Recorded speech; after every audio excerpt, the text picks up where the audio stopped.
All right. So here we go, folks. Good morning. Good morning. Good morning. Today is the first day of the year, 2025. And I am so glad that you have decided to share this with me today. All right. So also, how to thrive in 25 despite banking lies is the overall idea today. What do you mean, Don, when you talk about banking lies? Well, I was on I was in a conversation with some people who are longtime real estate investors. And hi, Fatima, how are you doing? Haven't seen you in a while. Come up to the stage. Oh, by the way, folks, if you're in Clubhouse, come on up to the stage. I need to see who's going to be the first one on the stage today. All right, who's going to be the first one on the stage? Learn from the stage. Okay, there you go. All right. All right, Nabia, how are you doing? I'm divine, sir. It's been a while, but I'm so glad to be in the room. You are always full of information, and not just information; it's useful. I'm telling you. So I'm trying to get as many people as I possibly can on the stage. So if you're going to be around, Nabia, maybe you can help me bring some people up when they indicate they want to come up. Can you do that for me? As long as you're going to be here? Yeah, I can do that. Yeah, I'm editing, but I can do that certainly. All right. Anybody else want to come up to the stage? And it sounds a lot better from up here. It does. It really does. Because, folks, how to thrive in 25 despite banking lies is I came to that title because of a conversation I had with some longtime real estate investors. And what I was sharing with them is that we should be looking at as a metric how much interest we're spending to make a profit. And none of them have ever really done that and never really looked at it. They look at their interest rate, whether it be 3%, 4%, 7%. Everyone is trying to get a low interest rate. And what they're actually doing, folks, is ignoring the interest cost. How much does it actually cost to manage any debt? And it's crazy. So I'm going on now. I don't know if you play around with AI, but I use GPT and Perplexity a lot. Okay. So what I have here, I'm going to share with you a question that I asked Perplexity, and we're going to start there. So let me go ahead and share this screen. All right. Let me do that. Let me share this screen with you. And if you want to see this, you want to go to YouTube, because today we're going to be talking about why people are not thriving in 25, because the banks are taking our money in the form of interest when we actually think we're doing the very best thing we can do. Now that is crazy. When you think you're handling your money correctly, when you think you're following all the rules just right, your financial future is in jeopardy because the banks are taking way too much interest. Did you know that 35 to 39% of your income is lost? The average family, 35 to 39% of your income is lost to interest. Gone. Absolutely gone. You're losing money each and every day. And I don't care how much money you're making. You could be making, your family could be making a ton. You travel whenever you want. You buy whatever you want. You're in control of your spending. You're not spending more than you make. You keep a great budget, but I'm telling you, We are taught to ignore the amount of interest we're spending each month. In my book, I call it interest consumption. How much are you consuming each and every month? Okay. How to thrive in 25 despite banking lies. So let me put this on the screen for you today. I'm going to go over this question. Let me see here. We're going to present this.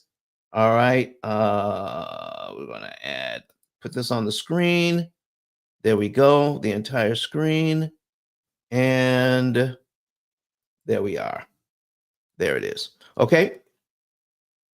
So let's share this, add this to the stage, and we're going to go over this question. It says, so I asked the AI, it says, are you aware of any studies anywhere in any book that calculates interest? Oh, no, not that question, not that question, not that question. Oh, this is the one. This is the one.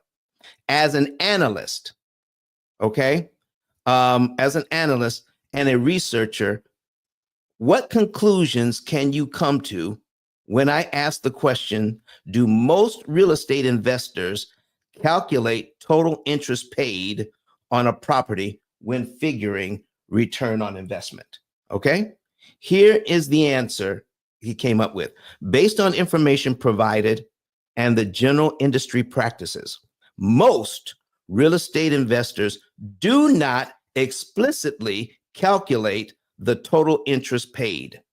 And that's in bold letters. If you want to see this, go to the link above on a separate device, and you can see all of this on YouTube. And when you get to YouTube, don't forget to subscribe. Okay. So let me go ahead and put my little subscribe thing up there. All right. So don't forget to subscribe. All right. So here you go. So what they're saying is they do not explicitly calculate the total interest paid on a property when determining ROI. Instead, they tend to focus on broader profitability metrics such as cash flow, equity growth, and overall return on investment. Here are some key conclusions. Watch this. Primary focus on simplified ROI metrics. Most investors calculate ROI using straightforward formulas that focus on annual cash flow, rental income, and operating expenses. These calculations often include interest as a part of the ongoing expense, but they do not isolate or emphasize the total interest paid over the life of the loan. All right. So this is important. I'm going to stop right here. Okay. I'm going to stop right here, and we're just going to put on a loan here. So I'm going to put this on, and we're going to put on, let's call it 300,000. And if you got that interest rate today, if you're an investor, you like 7%. Here's what investors ignore, ladies and gentlemen. And if you want to see this, go to YouTube, Facebook, or whatever, and then you will be able to see this. At 7%, here's what's happening. What we need to understand, folks, is that when we get into real estate investing, or when we're buying a home as a consumer, if you're buying a residential property instead of an investment property, either way, what you're doing is you're building your net worth. Yes, you're building equity. Now, in everything that we do when it comes to finances, when building equity, okay, you want to make sure you understand how much something costs. When you go to the store, it matters to you how much eggs cost. It matters to you how much the potatoes cost per pound. It matters to you when you buy gas, how much is that gas, all right, per gallon.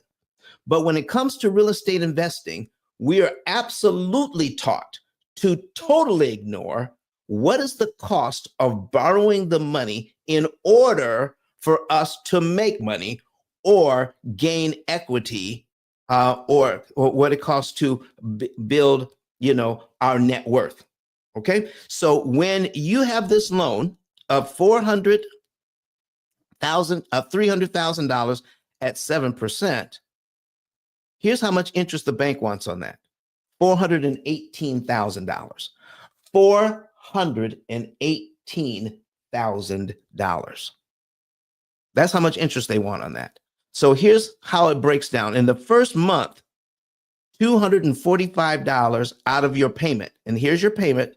Your payment is $1,995.91.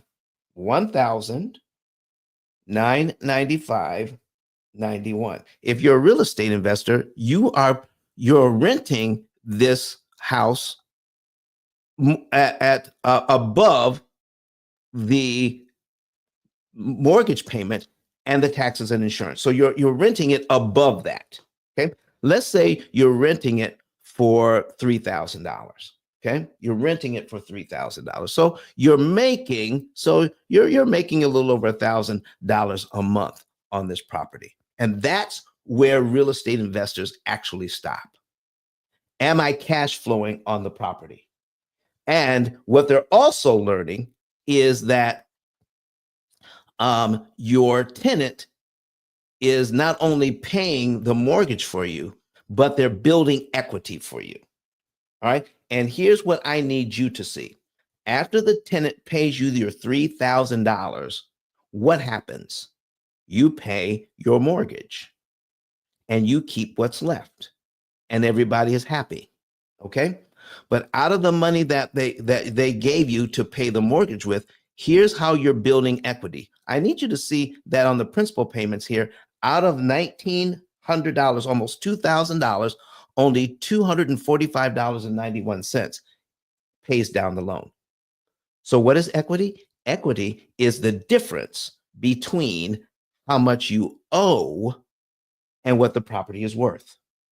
So when you pay that money of $1,995, only $245.91 pays down the loan. The rest, the $1,750, is goes to interest. It's actually discounting the payment. So here is where the misunderstanding comes from, and here is what's being taught. If you do anything with this loan as a real estate investor, to mitigate interest cost, to pay off the loan early, or however they look at it, it says you don't realize that savings for another 30 years because it's a 30-year loan. Until the loan is paid off, you don't realize the savings. That is an absolute lie, and it leads us down the wrong path. It helps us to ignore how much something costs. And I've got an example for you that's going to help you with that. But first, I need you to see in the first year, only $3,000 of those dollars pays down the loan. Okay. I need you to see, to move the loan from payment number 1 to payment number 12, it costs $20,903.45 in interest, when only $3,000 is paying down the loan. That's it. That is it. That's year 1. Here's year 2. $6,000 pays down the loan, and over $41,000 goes to interest. And I'm going to show you the correct way to look at this in a minute. Year 3, $9,800 pays down the loan. Look at this. $62,000 has already gone to interest. This is how much money you're losing. All right. Let's skip to year 5. In 5 years, if you have this rental property and it's making money for 5 years, you've only paid it down by $17,605. That's the equity you've gained. That is, you're building net worth, but it cost $102,000 of your dollars to get $17,000 worth of equity. I'm asking everybody in the room, does that make sense to you? And then put it in the chat. All right. If you're watching us online, put it in the comment section. All right. $17,000 you paid the loan down by. This is your equity. Should it cost $102,000 in interest to do that? Yes or no? Come on, everybody. And Happy New Year to everybody who's on here today. All right. Don, you're gonna express, and we talking about American dollars. Yes. Like American? Yeah. American dollars. Yeah. American. This ain't Jamaican dollars. Okay. Beth Bates on watching us on YouTube says no. Gary Ratliff says yes, but he probably misunderstood my question. How you doing, Gary? How you doing, Beth? All right. They're both watching us on YouTube this morning. All right, folks. And if you're watching us on YouTube, and if you want to come into the studio, I'm going to put a link in there for you. Okay. I want to invite you to come into the studio so that you can have a conversation with us as well. So here's the link. All right. So that you can come into our studio using StreamYard. You get that link. You copy it and paste it into your Chrome browser, and you can come into the studio and meet with us and talk with us. You don't have to be on camera if you don't want to. You can just do audio. But come in. I need people to come in and start asking questions about this so you can understand it. Now, I'm going to break it down another way. Okay? I'm going to break this down another way. Okay? In the first year, if you owe $300,000, okay? If you owe $300,000, to bring it down, to bring your loan down to $296,952, all right? That means you pay $3,000 towards principal. It costs $20,000, almost $21,000 to pay your loan off for the first year, to make your regular mortgage payments for the first year. $20,903.45. That's how much money you're losing. All right. I'm going to break this down another way for you. Are you ready? Did you know, as a real estate investor, or if you're a real estate investor, you got a regular home buyer, did you know that you can sell your home and you can be the bank? It's called seller financing. And usually seller financing, you can charge more interest than this. Okay. For whatever reason, they don't want to deal with the bank. They want to deal directly with you. You can get a down payment. All right. And then they can pay you just like this. Now, I need you to think about this from the standpoint of you being the bank. They're buying your house for $300,000. And not only that, but let me show you something here. We're going to duplicate this tab. We're going to do 300,000, but not at 7%. We're going to do it at 10%. Watch this. Okay, we're going to take this payment out. Okay, now they're paying you this. They're paying you this. They're paying you $2,632.71 each and every month. You are the person who owns the house, and you set it up so that they can make payments to you, $2,632.71 for the next 30 years. All right, they're buying the house from you. Watch this. When you close on this, here's how much interest they're supposed to pay you on $300,000. $775.60. As a real estate investor, someone who's selling the house, all right, seller financing, does this number mean anything to you now? The $647,000 that you're supposed to receive on this as interest when they pay back the $300,000 for a total of $947,000. So you're selling the house for $300,000, but you're going to be able to recoup, if they keep the house for 30 years, $647,000. That's the deal. That's what you're looking at. Now, let me show you how we're going to look at this differently month to month. If you are a real estate investor, if you are selling this house, if you're selling this house, look at what happens. Let me get this ad off. Okay. When they make their payment, they're making a payment of $2,632.71. If you own the house and you set this up as a seller finance deal, out of the $2,632.71, how much do you receive when they make the mortgage payment to you? How much of that do you receive? Of the $2,632.71, how much of that do you receive? I need to see it in the chat. I need to, or somebody come up to the stage and talk to me. Willie, come on up to the stage. All right, come on up. And let me see, opportunity coach, come on up. I need to have some conversation here. If you're watching us on YouTube, come into the studio. Let's talk about it. All right. This is the first day of the year. And now you need to understand what's really going on behind the scenes. The person who's buying the house from you just paid you $2,632.71 for the first mortgage payment. How much of that money do you receive? Hey, Don. Yes. I'm going to say all for 200. Okay. All for 200. Okay.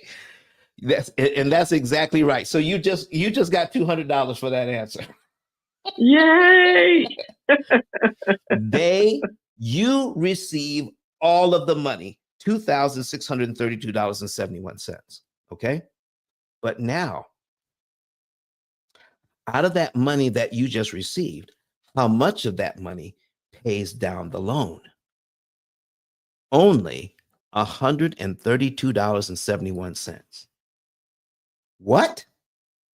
So out of that payment, $2,500 is discounted from that payment. And only $132.71 pays down the loan. As a real estate investor, how does that make you feel when somebody's paying you $2632.71, but only $132.71 pays down the loan? Now you're looking at it from a different perspective. Okay.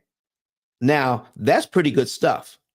Let me do some further math as to what is actually happening. Your interest. Okay. Let me put this on the screen. Okay. The interest that you're able to, or the discount you're able to make on that payment. So only $132.71 actually pays down the loan. All right. So we're going to take a look at this $2,500. Okay. Gary Ratliff is coming into the studio. All right. So we're going to take. All right, Gary, turn down your volume. Okay. Gary Ratliff is coming into the studio. All right. So we're going to take. Okay, you got to turn down your volume on your computer or phone or whatever. Gary, how you doing? I'm doing well. Can you hear me? Yes, I can, but I can still hear that in the background. Okay, let me adjust this. I'm sorry. Give me 1 second. Let me mute. All right. So he's muting out right now. Okay. So while he's doing that, okay, let me get rid of one of these zeros here. 25. Yeah. Okay, go ahead. No, I was going to fill the space while you were doing that and while he was getting unmuted. All right. Just wanted to say real quick, guys, that if you are listening, and I mean really listening, there's a difference between, being a consumer and being a person that's investing. It's about your mind being transformed. It's about having a different perspective, understanding, number one, that money is a tool and it's not a burden. It's something that you use in trade.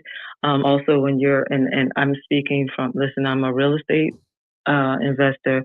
I am a realtor. And those two are, I think personally, diametrically opposed. But if we understand how to use our money to serve us and to serve community, then we will be a lot better positioned and more money will come to us. Don is teaching us some truths that are just not out there. He's been gifted to understand numbers, to understand interest rates and what it really is. And when you're looking at just the word mortgage, which means death grip, you want to get as far away from that as possible. It pays. I'm going to make this last point. When you go to borrow money, because you are borrowing it, whether they do it in points or whatever it is, when you are borrowing money, you're paying something for that money. And you have to start looking at, does it make sense?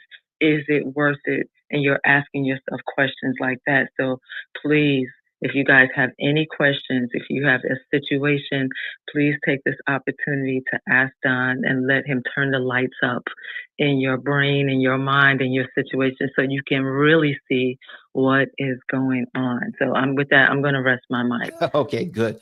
Thank you so much for that. So here's what's happening. They just paid you $2,632.71. And Nabia correctly identified that you, as the seller of the house, you receive all $2,632.71. But $2,500 of that is discounted from the payment. So only $132.71 goes to how much goes to pay down the loan. So what is the discount here? What is the discount here as the real estate investor, as the one who's selling the house? Okay, you're selling the house.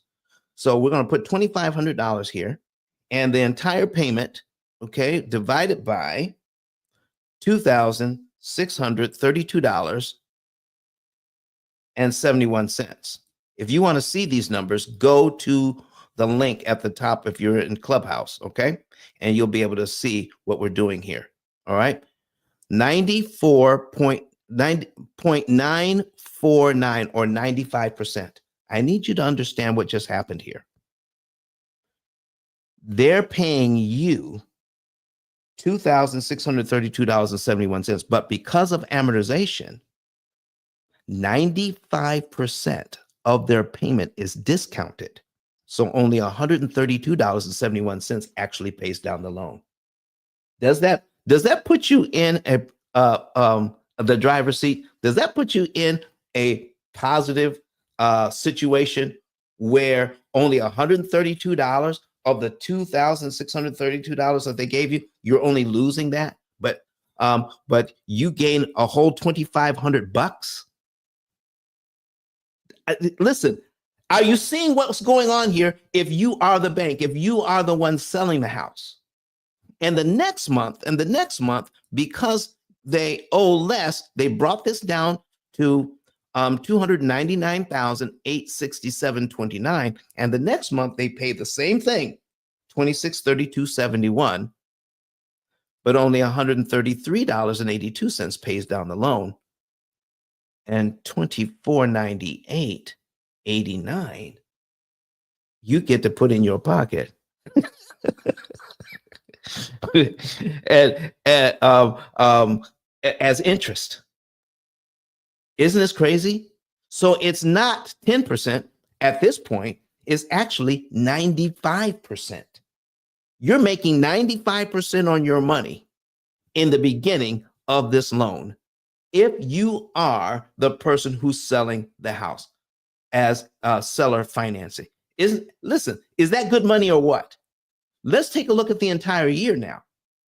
Out of the entire year, they're going to pay $2632.71 times 12. Okay, $2632.71 times 12 equals $31,592.52. Out of that money that they just paid you for the year, only $1,667.58 of that money actually paid down the loan. You get to keep the rest. Oh my goodness. Are you looking at this differently now? Gary Ratliff, how are you this morning? You're here with us on YouTube. I'm doing well. I apologize for getting in late. I was trying to figure out why the volume was coming up, and I figured that out. Okay, excellent. But one quick thing, the answer to my response, I was responding mathematically. What you said was correct, but being an investor, no, I don't agree with those numbers at all. So you have proven that over and over as we go through this. Thank you. All right. So, Gary, thank you very much for being here this morning. And if you ever want to come on screen, just turn on your camera. We'll have you, we'll have you in here. But here's what I need you to understand, folks. If you are on the receiving end of $31,592, but out of that, only $1,667, $1,600 paid down the loan. Do you like being in that position? Yes or no, as a real estate investor, as the one receiving that money? Talk to me this morning. Put it in the chat. Come on the stage. Gary, what do you think about that? If you're selling this house and somebody gave you $31,592, and out of that, you got to keep the $29,000, but only $1,600 paid down the loan. Wouldn't that be a good position to be in? You know something, Don? I'm looking at this and I'm trying to pick it up because this is all new for me. Okay. It initially looks good. Now, on the flip side of that, if I'm the investor, no, that doesn't look good for me at all. But if I keep that money, yes, that looks good. Well, here's what I'm saying. You are the one selling the house. This is called seller financing. Okay. Okay. You are the bank. You own the house. And instead of getting a mortgage on the house, like most people do, yes, you are financing it. Yes.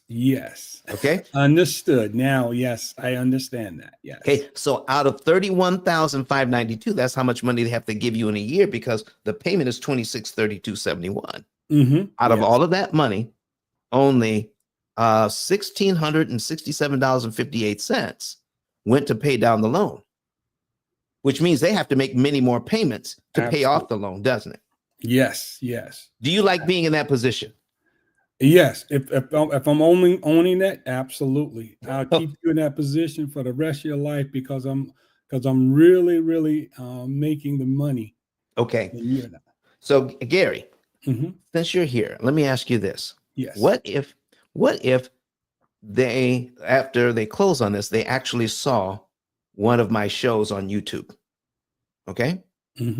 And they made the first payment to you and you said, oh man, that looks good. All right.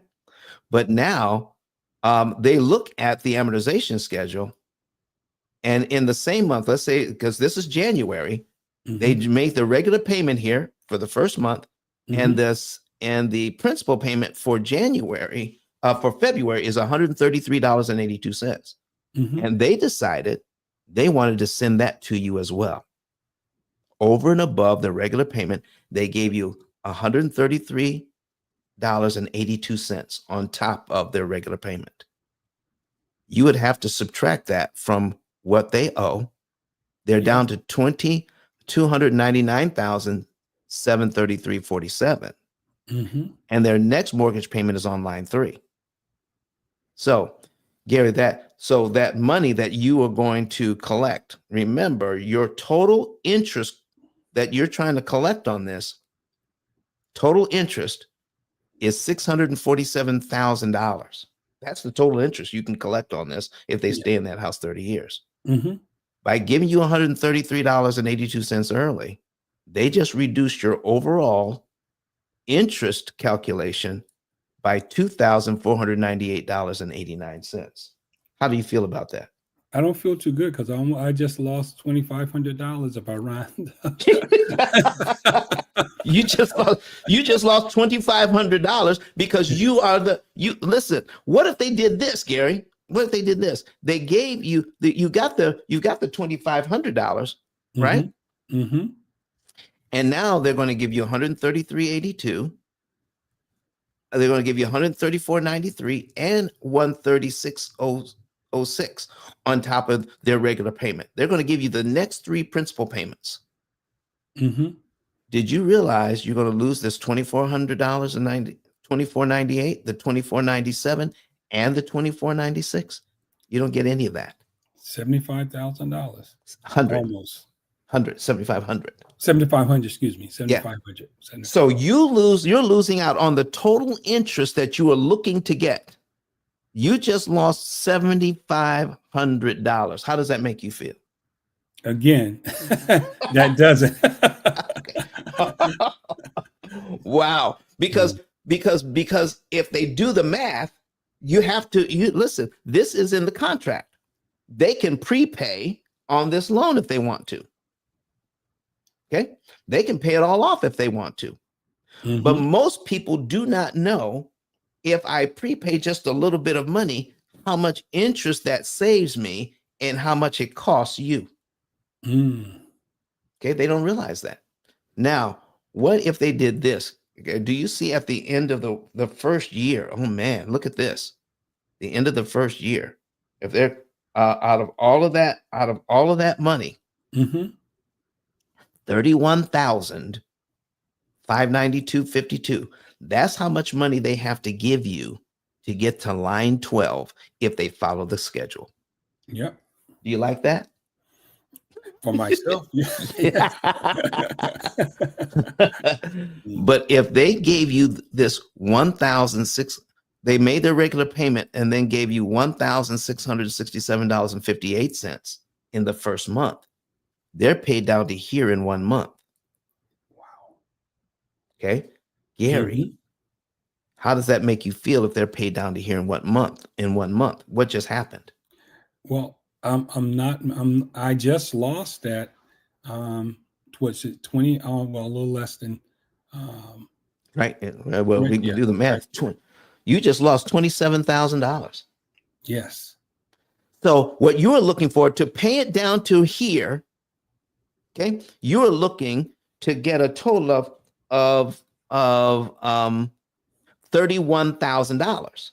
Yep. And out of that $31,000, only $1,667.58 was going to count for them, but the $29,924.94 was going to go into your column. Yes.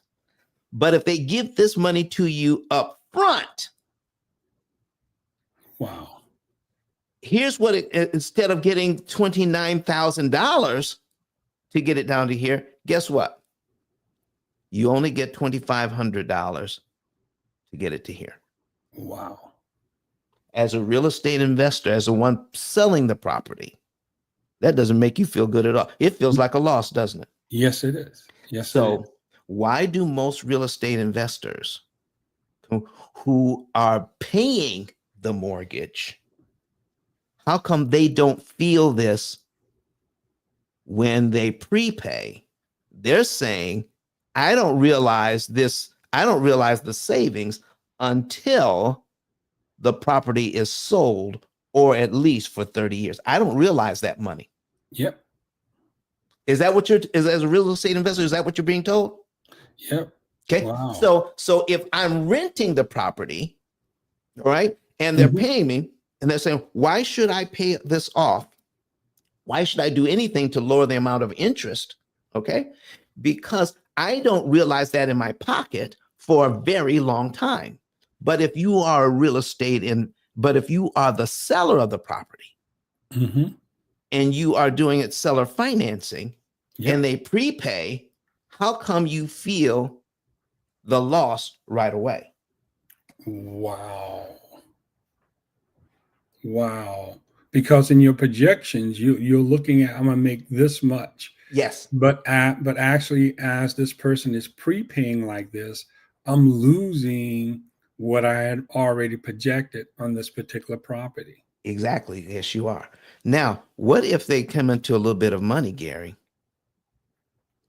and they pay you $3,500 up front on this loan? They knock off 2 years off this loan, and you just lost $57,000. Wow.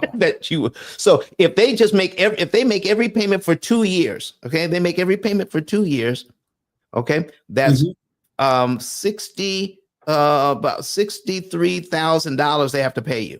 Right. Okay.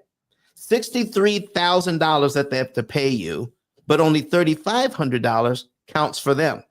you're feeling pretty good about this, aren't you? Absolutely. Okay. But if they give you the $3,500 up front, you don't get this. It doesn't cost this. It only to give this to you up front, it only costs you about $5,000 that you will receive. And they knock 2 years off the loan. Wow. So real estate investors, stop listening to people who are telling you. See, this is what I'm talking about. If you want to thrive in 25, despite the banking lies, stop letting bankers lie to you and tell you that prepaying doesn't save you a lot of money. I need to show you something here. Okay, I need you to show you something here. If you're buying the property and you're renting it out to someone and you have some cash on the side, let's say you have some cash on the side here, Gary. All right. And we're going to do a little bit of math, Gary. This is your house. And now you are buying the house. You have a mortgage now. Okay. And now you're paying the mortgage. Right. So here's what I mean by this. You're paying the mortgage now, and now you're going to prepay $1,667.58. You're going to knock a year off this loan, and it doesn't cost you $29,000 to get it to here. It only costs you $2,500. Okay. So your savings is $27,437.62. Do you know? Let me go back to here. All right. And read some of this. Okay. What does that mean? Interest as an implied factor. Okay. Preference for cash on cash return. Listen to this. Many real estate investors prioritize cash on cash return, which measures annual cash flow relative to the cash invested. This method does not require separating or calculating total interest paid, but instead focuses on immediate returns. Cash on cash return. Okay. Now, I've had people tell me, I mean, to my face, that now why should I pay down this loan when my cash on cash return is 15%, and my cash on cash return is 20%? I'm going to invest it in property so I can get the cash on cash return. Right? Now, I did this in Perplexity, folks. Now, let's go back to this, Gary. So let's say you have a little bit of money set aside. I got a little bit of money set aside, but I have some money that goes immediately into reinvesting. I want to reinvest my money to buy more property. So you have a fund that you're building up that you can use to invest in other properties. We don't want to touch that. Okay. Do you also have a fund that you're putting in on a regular basis, some monies that you can use for repairs and maintenance? Yep. Okay. So there's some money sitting there, and that's usually sitting in the bank. What type of account do most investors put that kind of money in? That's a very good question. Checking account, savings account? They probably put it in a savings account or something like that. They put in a savings account. They're making about 1/10 of 1%. Okay. So they got that money in the bank, but it's for a specific purpose. They're adding to it monthly, but it's for maintenance on their properties. Yep. Okay. So now let's just say that you have some money in here, and I want to take a look at if I can take $3,000 out of that money. Let's say I can take $3,000 out of that money and apply it to principal on this mortgage. All right. It's at 10%. This is why I like high interest loans, because I can do more with it. It means more to me. I can take $3,000 out. If I prepay the $3,000, okay. All right. Let's just say this one is at 10%. Okay. I'm looking at this. I'm going to prepay $1,667.58. I'm going to prepay that because this is a 10% loan. And my principal payments are tiny. So I'm going to when I add up all the principal payments for a year, it comes to $1,667.58. I'm going to prepay that. I'm going to give it to them on line 1. I'm going to be paid down to line 12 in 1 month. Okay. So I'm going to take and I'm going to save $27,437.62 in interest. I don't have to pay now to get to the same place in the mortgage. Mhm. So if I take the 27,000 for, let's see, 27,437.62 and subtract what I invested, okay? Mhm. So I'm going to subtract the 1667.58. I subtract that. Okay. Okay, hold on for a second. Let me delete the 1667.58. I subtract that. Mhm. Okay. That equals this 2570. Now I'm going to divide it by what I invested, which is the 1667. So I'm going to divide it now by 1667.58. And I'm going to take that number and multiply it by 100 times 100. That's a 1,500% return on your money. Mm. If I'm a real estate investor and I'm taught to focus only on cash return, which is good. I'm not saying don't. But the reason why most real estate investors aren't looking at lowering the cost of borrowing because they have no idea how much they could save. What they're looking at, ladies and gentlemen, what we're being lied to about is this. If you have a mortgage on a rental property, and you're being told just make the minimum payments because you don't realize the savings right away. You won't realize it for 30 years. You won't realize it for a long time or until the property is sold. I need you to start looking at it a different way, because to borrow the money, what you're doing is you're leveraging cash, you're leveraging money to build net worth. That's how you should look at it. I'm building net worth. How much does it cost to build net worth the bank's way? Okay. Coach David is asking a question. Okay, can't delete this guy. Somebody's trying to sell something. Probably not even here anymore. Okay. Let's get rid of this. Delete that. Okay. I can turn 2,000 into 4. I can take 200 and turn it into 4,000. We don't do that here. Okay, folks. So listen, that's a 1,500% return on your money. I can take $1,600 out of my bank and apply it to the loan. I pay it down to line 12 on the amortization schedule. Folks, if you want to see this, go to YouTube and you can see these numbers. Okay. Now, we broke it down at first that if you are receiving on the receiving end of this money, you're on the receiving end of this money as a, you are the, you're doing seller financing. Okay. If you are the receiving end of this money, you would hate it if they prepaid this $1,600. You would absolutely hate it because you just lost $27,000. Why don't we look at it if we're buying the property as a real estate investor? Why don't we look at it as if I make every single payment like the bank wants me to? Why don't I look at it as losing $27,000 when I'm making the payments? But if I'm receiving the payments, I feel it. If I'm making the payments, I don't feel it because we're taught not to feel it. Because here's what I'm trying to tell you, ladies and gentlemen.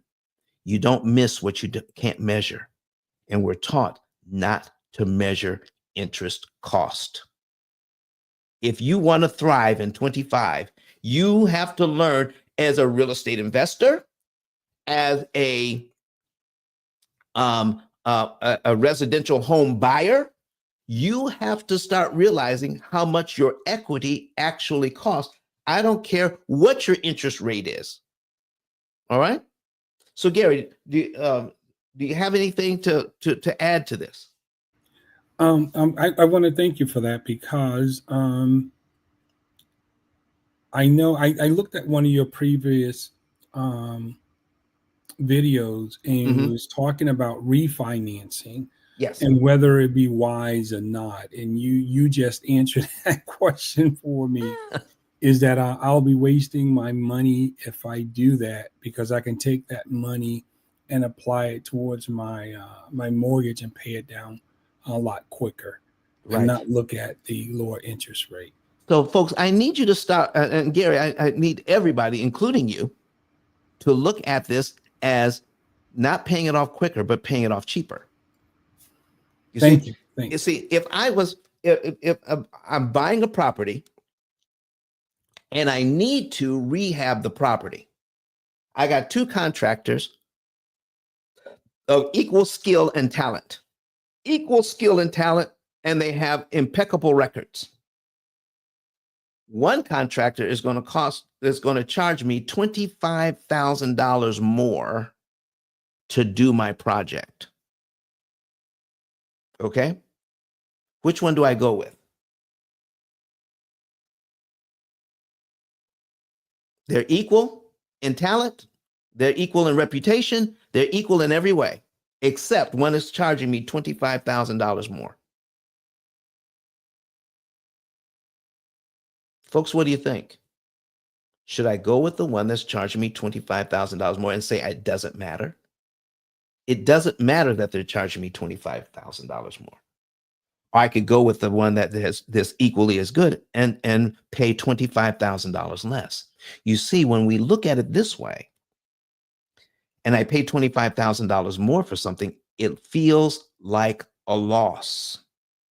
And if I can get the same work done for $25,000 less, does it feel like I just saved 25 grand?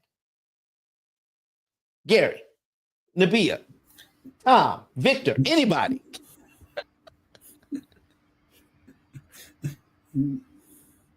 Yes, it feels. It feels like I just saved 25 grand. But when I show real estate investors an amortization schedule, I show 25. I show this to an amortization schedule to somebody who's been taught to ignore interest costs. They're saying, if I prepay the $1,600, I don't see the $27,000 in my bank account. Therefore, I'm just going to go ahead and make the minimum payment. Lord have mercy. How do we not see that?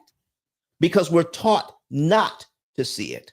Ladies and gentlemen, this is the psychology of money.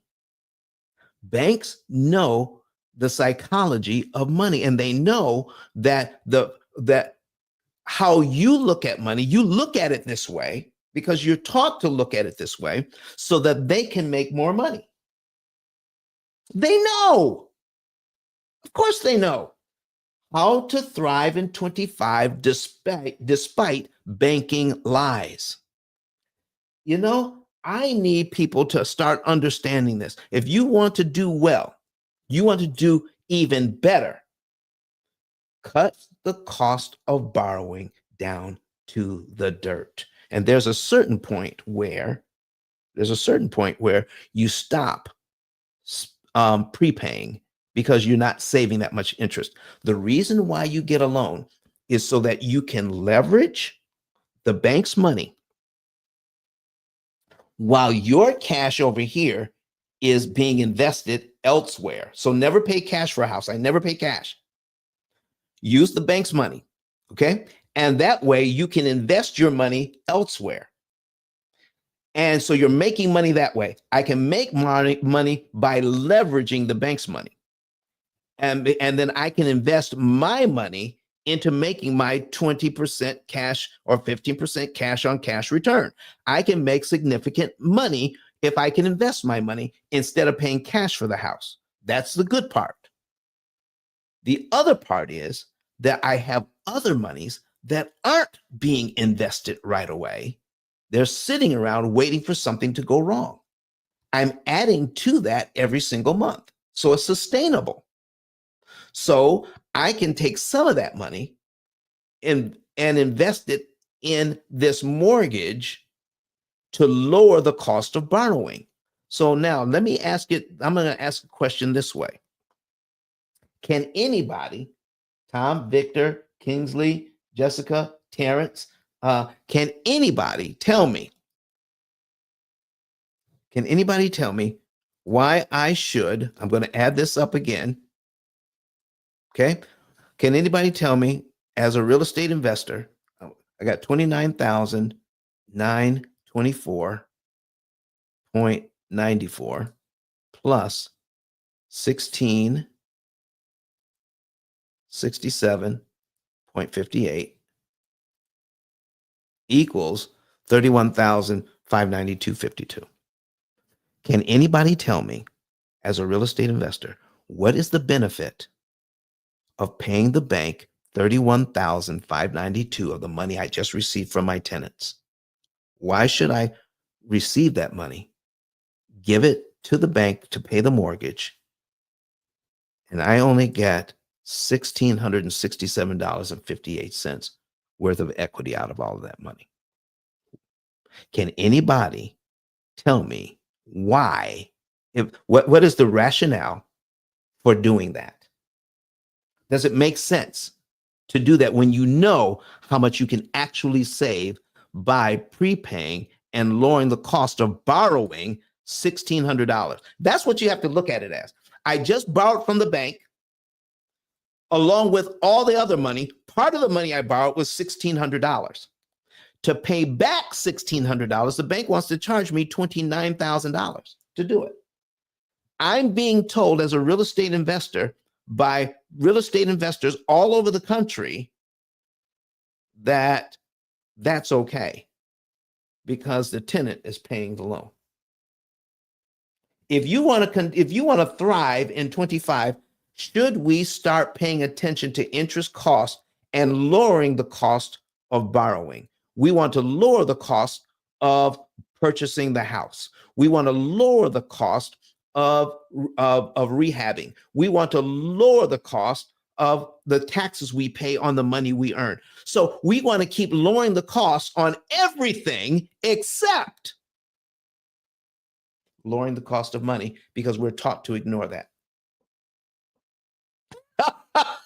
If you want to thrive in 25, despite banking lies, stop listening to the experts that are telling you to ignore interest cost. It's too big now to ignore. We've been doing this for 19 years. And this year, we're going to do something different. We're going to go on the road, Gary. I'm going on the road, and we're going to, let me put this banner at the, we're going in on January 31st. I'm going to be in Orlando. And not only are we going to be teaching this, but we're going to be teaching people how to understand the psychology of money. We're going to help them to understand how they can borrow money at a discount, 75 to 80% off. We're going to help them to understand the history of borrowing money. We're going to teach them how to leverage to the hilt. I mean, how to pay the bank pennies on the dollar for the use of their money so that you can now make even more money by understanding I can lower the cost of borrowing. If I can lower the cost of borrowing, Tom, if I can lower the cost of borrowing, Jessica, guess what I could do with that money? Let me show you in 5 years. Let me show you in 5 years what could happen in 5 years.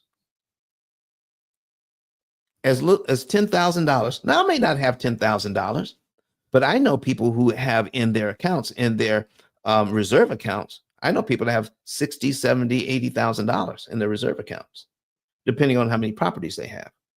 What if they took $10,000 out and prepaid it? Do you realize on this loan, they knock 5 years off this loan and save $145,000? If I told you you could invest $10,000 and in 5 years, it would be worth $145,000, you would jump on that investment all day. Why don't we see it when we prepay a loan, we've been told not to prepay a loan because it doesn't do us any good. Ladies and gentlemen, we got to get far, far, far away from that thinking if you want to thrive in 25. Because if you have to pay the bank $147,000 of your dollars to get $10,000 in equity, my. That means that's $147,000 you can't invest somewhere else. Let me see what else I have in here, because I was playing around with this. It says here, calculating total interest paid requires amortization schedules and long-term projections. And that's what you were saying, Gary. You were talking about the long-term projections, right? Okay. Which are more complex than standard ROI calculations. This complexity may discourage many investors from including it in their analysis unless they are conducting detailed financial review. You know what? Another question I asked the AI is, as a practice, as a standard practice, when a real estate investor executes their exit strategy, they're going to eventually sell the property or pay the property off or whatever they do with it. Okay. If they have a strategy to keep it for 5, 10, or 15 years, and then they're going to sell it. Okay. They're going to take their what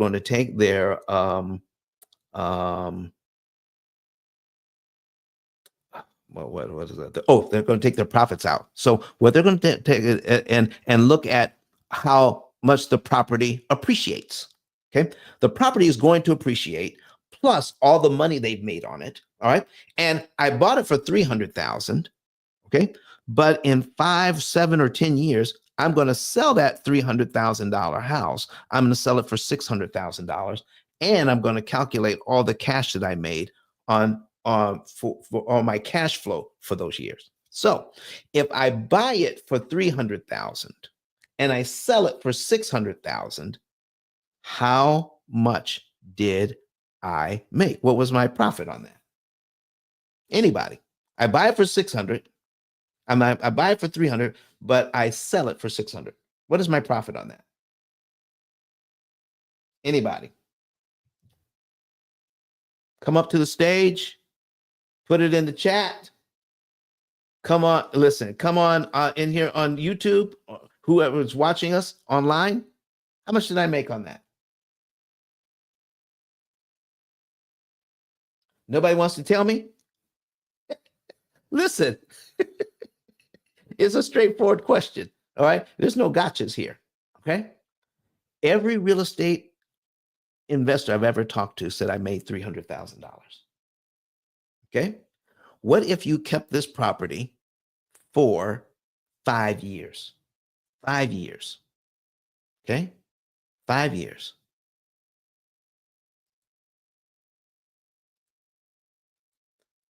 No real estate investor I've ever talked to. Okay. I got some comments here. 300K. I see you. I see you, Michelle. I see you, Terrence. Okay. They said $300,000. Exactly. All right. Now, I asked the AI system, do most real estate investors do this? After 5 years, do they look at how much interest they paid to get the $300,000? It is not standard practice. Any other expenses that you have, okay? I had to put in a hot water heater. I had to replace the roof. Now, they know to subtract those expenses from the monies they've made. They know to do that. But as a practice, real estate investors don't do this. They don't subtract the $147,000 in interest they paid over that time. They don't do it. Listen, this is an expense, just like any other expense. If you want to thrive in 25, you stop looking at interest cost as an expense and start doing something about it. And the P.I.L.L. method is the only place where we do this. I'm going to be in Orlando at the end of this month, and we're going to be teaching this and a lot more. Not only that you could save this interest, but what you can do with it to turn it into generational wealth and stop giving it to the bank. I need you to understand this. If you're paying $145,000 you don't need to pay, you lose the opportunity to make compound interest with that over the next few years. So it's not just the interest paid, extra interest paid, that's a crime. It's the amount of money that money will never make for you because you were told, good morning. I see you, Michelle. Good morning to you. You're looking at the amount of money that you can never make with that. And it adds up to millions, depending on how much, what properties that you have. I need to have people come up to the stage and talk to me about this today. If you have this property, not for 5 years, but for 10 years, and you sell it, you just paid $288,000 in interest just to get $27,000 in additional equity on top of what you got in what market conditions did for you. Okay, so market conditions help you to look at what your property is likely. What your property is likely to appreciate year after year. So tell me, ladies and gentlemen, real estate investors, or anybody has to do anything with money. If you're a real estate investor, do you look at the potential of appreciation on your properties year after year? Do you look at that and figure it into your long-term projections? Do you look at that? Do you do that? Well, ladies and gentlemen, if we're taught to do that, we need to stop ignoring how much interest it costs to manage the debt that's bringing us this wealth. Because now you can add to it. Listen, I'm not saying stop doing anything that you're doing on the other side. I mean, keep doing it and keep making that money. But you have to stop looking at the interest paid to get there as the cost of doing business, and there's nothing you can do about it. There's plenty you can do about it. I've used this example before, but I need to maybe, just maybe, it makes more sense now to bring up this example one more time. I have here's a real estate investor, okay? And we're going to break it down. Here's a real estate investor with $2,236,000 in loans. $2,200,000. If you want to see these numbers, if you're new to the room, go to YouTube. All right, go to YouTube. $2,236,000. Okay, and the bank wants them to pay in interest on these two loans $1,123,000 in interest. The reason why this real estate investor never really looked at this before, because he was taught not to look at it. Here's what he was looking at. My mortgage payments are $14,696. My monthly income on these two office buildings, when I calculate for the offices that are occupied, okay, for vacancies, $57,000. $57,008 is the average. $57,000 bringing in the mortgage payments, $14,696. So when he read my book, came to me and said, "What can I do about this?" Okay, it said now $36,000 a little over $36,000 a month has already spoken for. We're reinvesting that money. Okay. But he's putting about 11% in the bank, about 11% of that money in the bank for repairs and maintenance. This is standard practice for him, about $6,000 a month. That's what he's doing. So by doing that, he says, you can't touch this money.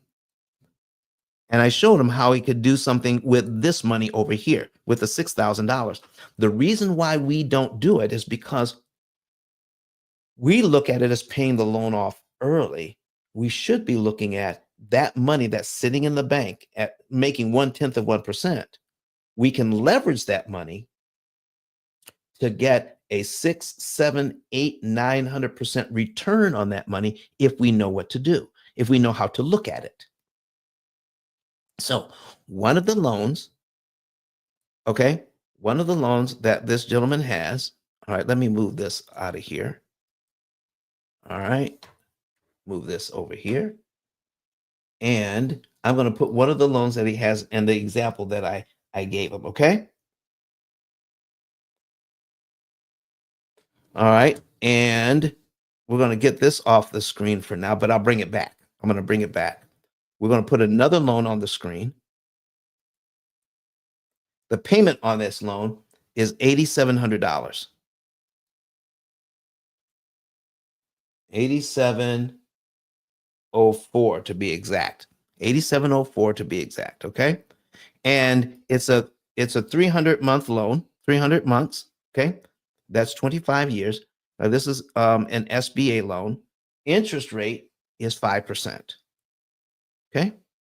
So when we take this out, then we get to see we have the loan is $1,488,906. The interest paid on this loan, the bank wants over the 25 years, $1,122,000. Does that look like 5% to you? on $1,488,000, the bank wants $1,122,000 on top of that for a total of $2,611,000. That's what they want. Right? So I just showed him a simple example. Now, my program doesn't work like this, but I'm just giving you an example. I said, now take a look at how much your payment is being discounted. Your $8,400 in the beginning is being discounted by over $6,000 a month. Do you see that? And only $2,500, $2,600 is actually paying down the loan. Okay, I need you to see this. So in the first year, you're putting out $104,000. $30,000 goes to principal. $73,000 is discounted from your payments, and that is counted for interest, principal and interest added together. $104,000 you just paid out. Why don't you care? Because you're cash flowing $46,000 a month. So you never worried about it. Okay, you never worried about that. So I pointed out to him, you've got money sitting in the bank. It's got like $100,000 in that account, just sitting there. He's making so much money elsewhere, it doesn't bother him to have $100,000 sitting in the bank for maintenance on his buildings. Okay. So I said to him, what if you took $30,000 out of that? Now you're putting $6,000 a month into that account. What if you took $30,000 out right now and applied it to principal? What would happen? You would be paid down to here, line 12 on this mortgage in 1 month. It wouldn't cost you 73,000 of your dollars to get it to here. Okay. Because every month is $6,000. Look at this, $6,000. All right. Going towards interest. So if you gave them this money up front and subtracted from what you owe, you'd be paid down to line 12 in just 1 month. And it wouldn't cost you $73,000 to get this equity. it would only cost you $6,000 to get the equity. Now, I need you all to get this with me. Now, I need you to watch this and get what I'm saying here. If you want to thrive in 25, you have to get this, because the banks are lying to us and they're teaching people to lie to us about interest cost.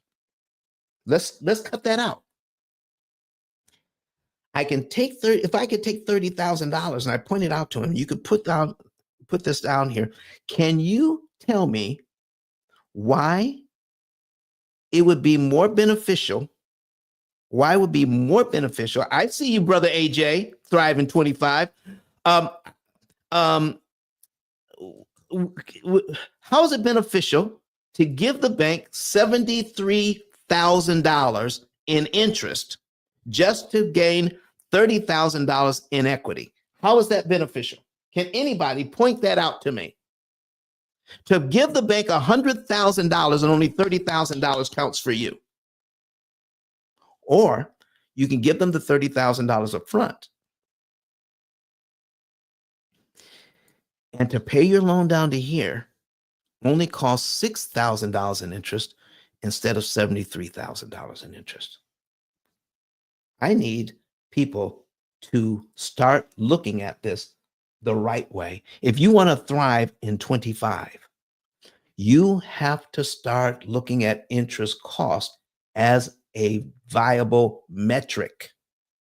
And it goes deeper than that. It goes deeper in borrowing money, when you cash out refi, when it comes time to put down payments down, when you are looking at your money, if you don't know how an amortization schedule works, you're going to make a mistake in setting up your loans, borrowing money, doing deals. You're going to be making mistakes, huge mistakes, over 90% of the time, because the very thing we need to understand, how the bank makes money through interest, is totally misunderstood. We're told that that the amount of interest that we pay is actually quite low. I don't care what the interest rate is. This is in the land of getting 10 or 11% interest rates. If I can get a loan at 5% or 3%, I'm told that I'm lucky. I shouldn't do anything with that. That's crazy. That's absolutely crazy. I need more people to come up on the stage. Come up on the stage. Let's talk about this. Because if we understand this, I don't care if this loan was at 2%, it's still too expensive. Let me get it down to 2%. Okay, the payment is still $6,000 a month. The bank still wants $400,000 in interest. I'm still paying over $2,400 in interest every single month. You see, it is still too expensive. A 2% loan really translates into, and they actually do the math for you at closing. You have to see this. You just never really noticed it before. Even if it was 2%, the total interest paid as a percentage of principal is 27% of what you borrowed. Not a 2% loan, ladies and gentlemen, it's a 27% loan. If it's a 5% loan, okay, let's go back to 5%. If it's a 5% loan, it's actually 75% of what you borrowed. Why in the world would you go ahead and pay 75% of what you borrowed in the form of interest when you don't have to? And it doesn't keep you from investing other monies. Here's what this real estate investor got to see. We're going to put this back on here. Okay. I broke this down for him. When I broke this down for him, he got to see how much interest he could save. We could save him. Look at this. I told him, instead of paying $1,123,000 on these loans, how about paying $231,000 instead? What? to acquire the same equity, to acquire the same net worth. Okay? All right? Let me put it to you this way. Somebody offered you your dream car. The dream car cost $250,000. Okay? Your brother-in-law just got a franchise to sell that same car.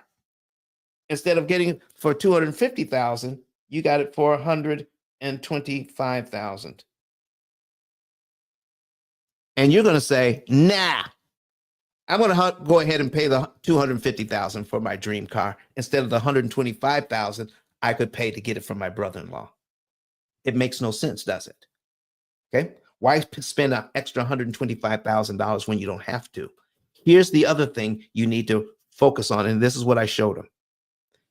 He's going to save $891,000 in interest. That's a 79% reduction in interest cost to buy the same buildings. Okay, to put it in terms of buying the luxury car, $250,000 for the luxury car or $125,000. You cut it in half. That's 50% off. Why wouldn't I take 50% off? We're not taught to do that when we're borrowing money. Somehow we've been told that's the wrong thing to do. Well, we got to get past that. Let's do the numbers. Anybody who is teaching that, make them show you the numbers, because we'll show you the numbers with the P.I.L.L. method. We'll show you the numbers. So now, if he doesn't take that, if he's going to take that money and save 17 years, he could take that money he's no longer paying the bank and turn it into $9,314,000. That's the part that we totally overlook. The monies that you're putting into paying interest you don't need to pay. Now, the opportunity cost of paying that interest you didn't need to pay is $9 million. And when we did the calculations for him, how you could use that money, we did it at a 1% return on his money. If you invest that money instead of giving it to the bank, over 17 years, you can turn it into $9 million. But that's at 1% return. What if you could get the 10 to 15% you're looking to get? Mercy. Do you see what I'm talking about now? If you want to thrive in 25, stop giving that money to the bank. If you're a real estate investor, if you are a home buyer, you want to get one of these for yourself. This is called a savings report. You want to get a savings report? Let me show you how you can get this for free. All right. You can get a savings report for free. All you have to do is this. Go to ice10k.com, ice10k.com. All right. Scroll down underneath where ET here. Okay. And first of all, click on Let's Connect so we can connect. I need to make sure that you're getting our emails, that we can send you out information. But get a savings and earnings report here. Click on this button. Get a savings and earnings report. And here's what it says. Don't waste another dollar paying off the wrong debt. Get your free savings report now. If you have if you have debt of any kind, mortgage, student loans, credit cards, any kind, if you want to thrive in 25, start paying attention to your interest costs and start doing something about it. And you can start doing something about it today. I mean, this is a whole new year, ladies and gentlemen, a whole new year. Stop giving money to the banks that you don't have to give them. Okay? You can't optimize what you cannot measure. You need to start measuring, and we have a program that measures it. So for the second part of our program today, I'm going to go into our opportunity cost calculator that I'll show it to you so that you can see that there's an AI system out there already for you, already built, that specifically is designed to cut your interest costs to the bone for you individually. So when we show this gentleman how much he could save, then we did another calculation, and this is something else you need to understand. We're going to introduce this year, and we're going to hit it hard. The effective interest rate. Effective interest rate. E.I.R. E.I.R. Effective interest rate. If he's supposed to pay $1,123,195 and he ends up paying $231,000 instead, his effective interest rate, meaning what would your interest rate have to be from the bank to pay this little amount of interest? It is 0.67, less than 1%. His effective interest rate is 0.67%. We're going to show you how to borrow money like this. It's not about paying off the loans early, ladies and gentlemen. It's about borrowing the money cheaper. That is the paradigm shift we all have to be aware of. How to lower the cost of borrowing money without impeding my progress in investing. I can invest and lower the cost of money at the same time. And using our opportunity cost calculator, we can do that. So stop losing on the opportunity cost calculations. Anybody who says that, why would you ever pay off a low interest loan? Why would you ever pay off a loan early if you're a real estate investor because you don't realize the savings right away? They're trying to do an opportunity cost calculation with just half the information. They're looking at what they could make with money. They're looking at how much they're making. They're not looking at, on the other side, how much they're losing if they don't do this. They're not looking at that. They're not bringing that number into their calculation. They have no idea what their interest consumption rate is. Okay, that's the other one. Interest consumption rate, ICR.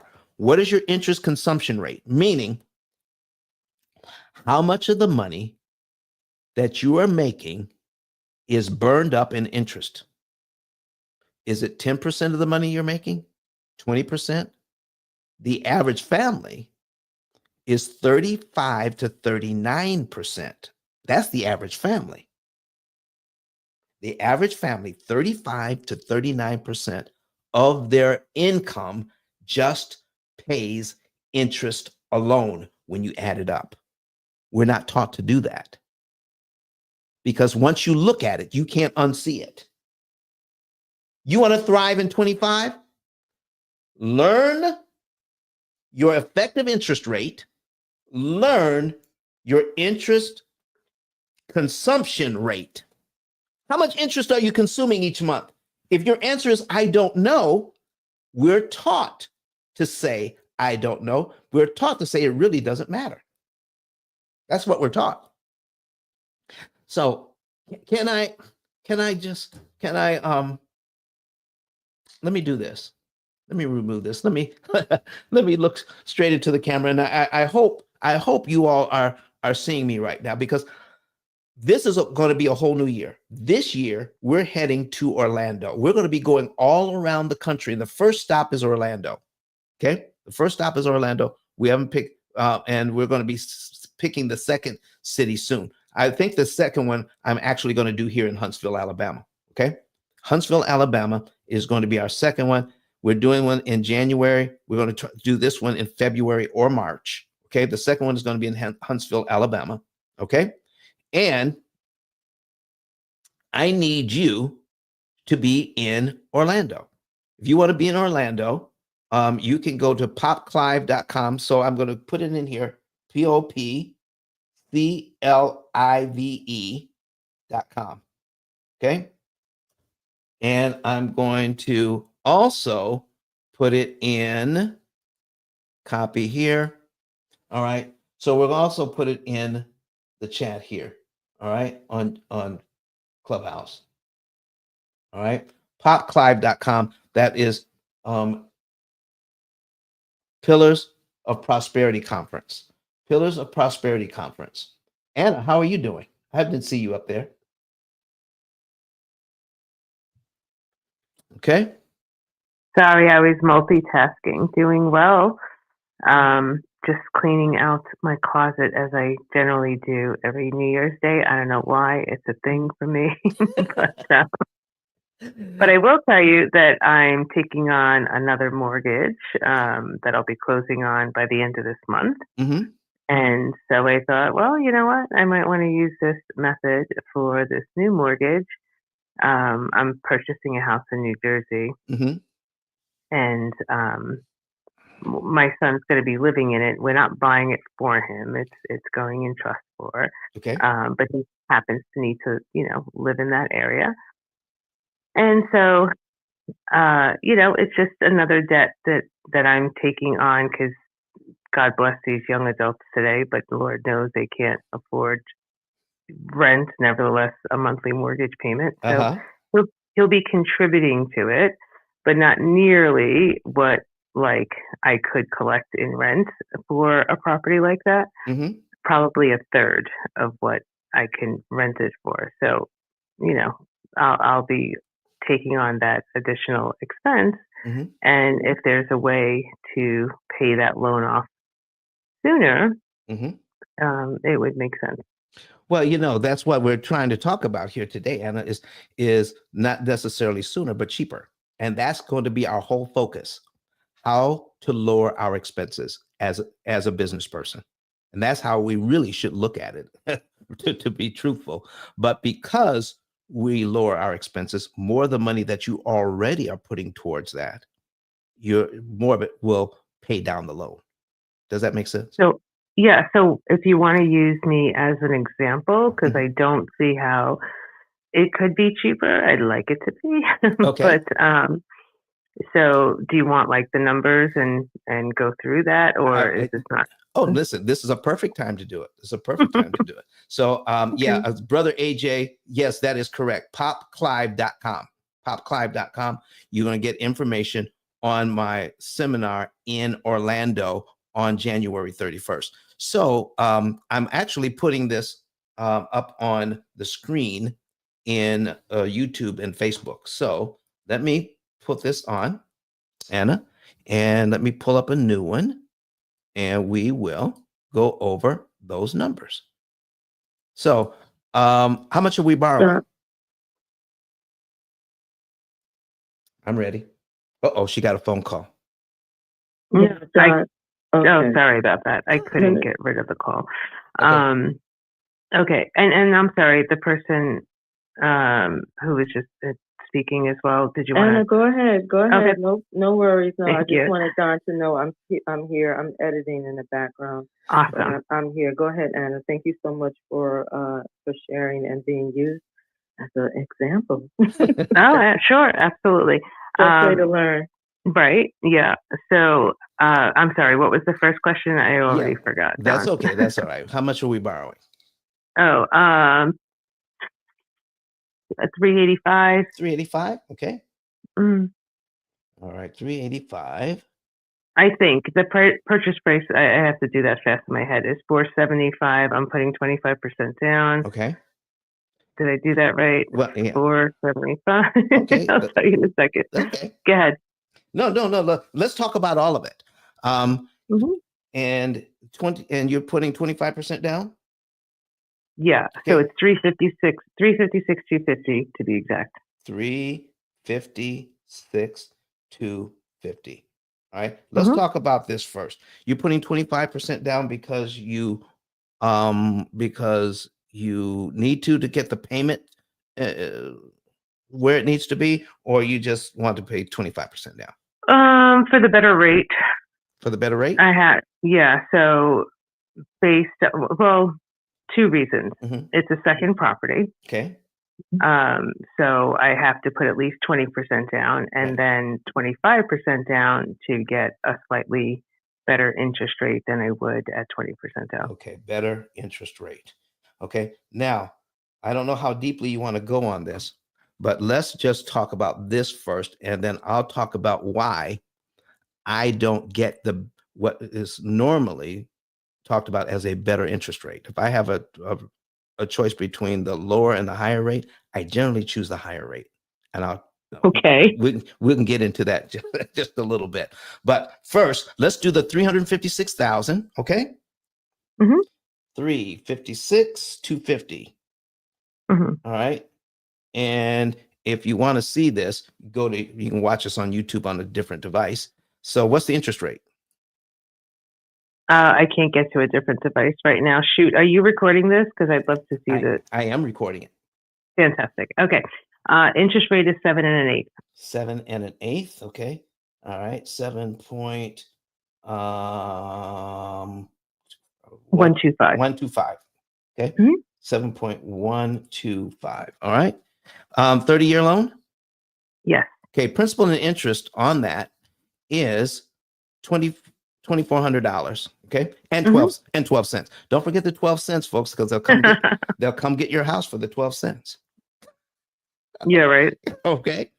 So when we close on this, we're going to be shown that if we keep this loan for 30 years, that's $507,000 in interest. Mm-hmm. Okay. For a total of $864,000 paid back. And the tip, or total interest paid as a percentage of principal, is 142%.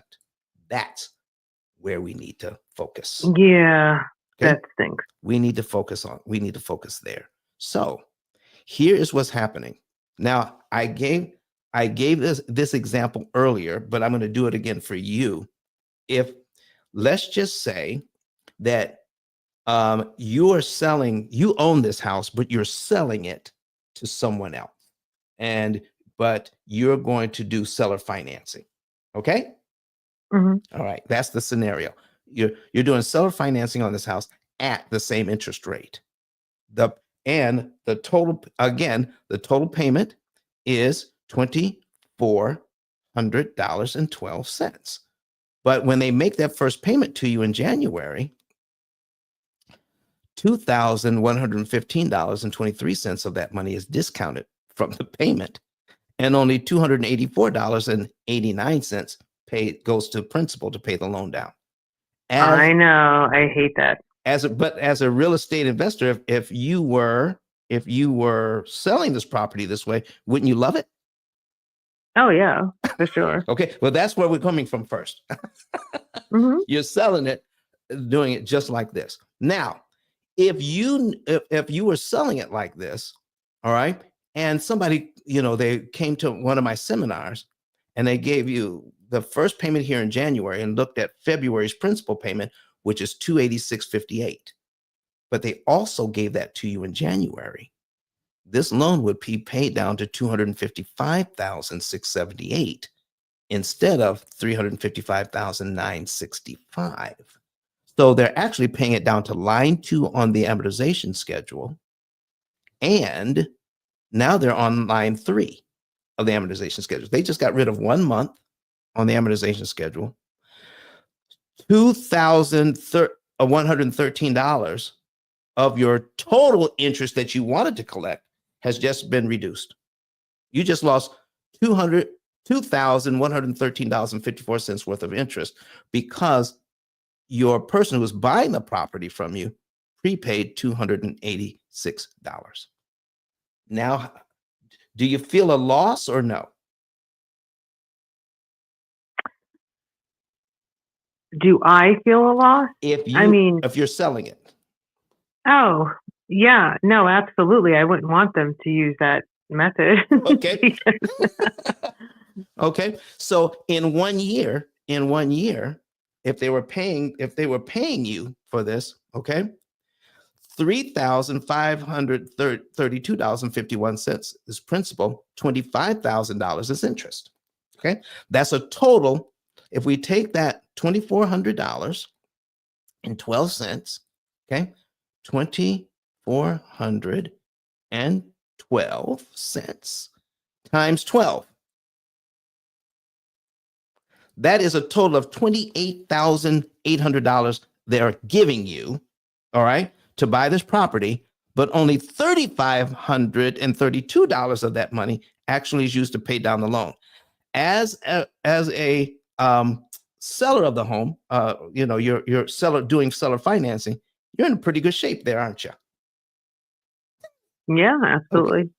But if they prepay the $3,500, they just took 1 year off the loan. And then you lose $23,000 in interest. So instead of $25,000 in interest you would get in the first year, you only get $2,115.23 in interest. How you feel about that if you are selling the home, doing seller financing? Yeah, I don't want them to know about it. You don't want them to know about that. Okay, great. So as you're buying the home, now take a look at it the other way. You're now buying the home. You've got the loan. This is your loan. And now I'm going to do whatever I need to do. I'm looking at these principal payments starting out at $284, $286. And anything that I prepay, I don't have to pay the bank interest on. Any amount of money, even if it's a dime. How much interest am I actually saving when I prepay? In other words, I'm going to give the bank money when they're not expecting it. If I give it to them when they're not expecting it, I don't have to pay the interest. Here's what I mean. On line 2, on next month, February's payment, for you to get $286.58 in additional equity, they discount your payment by $2,113.54. If I look at it as I'm buying my equity, is that a good deal?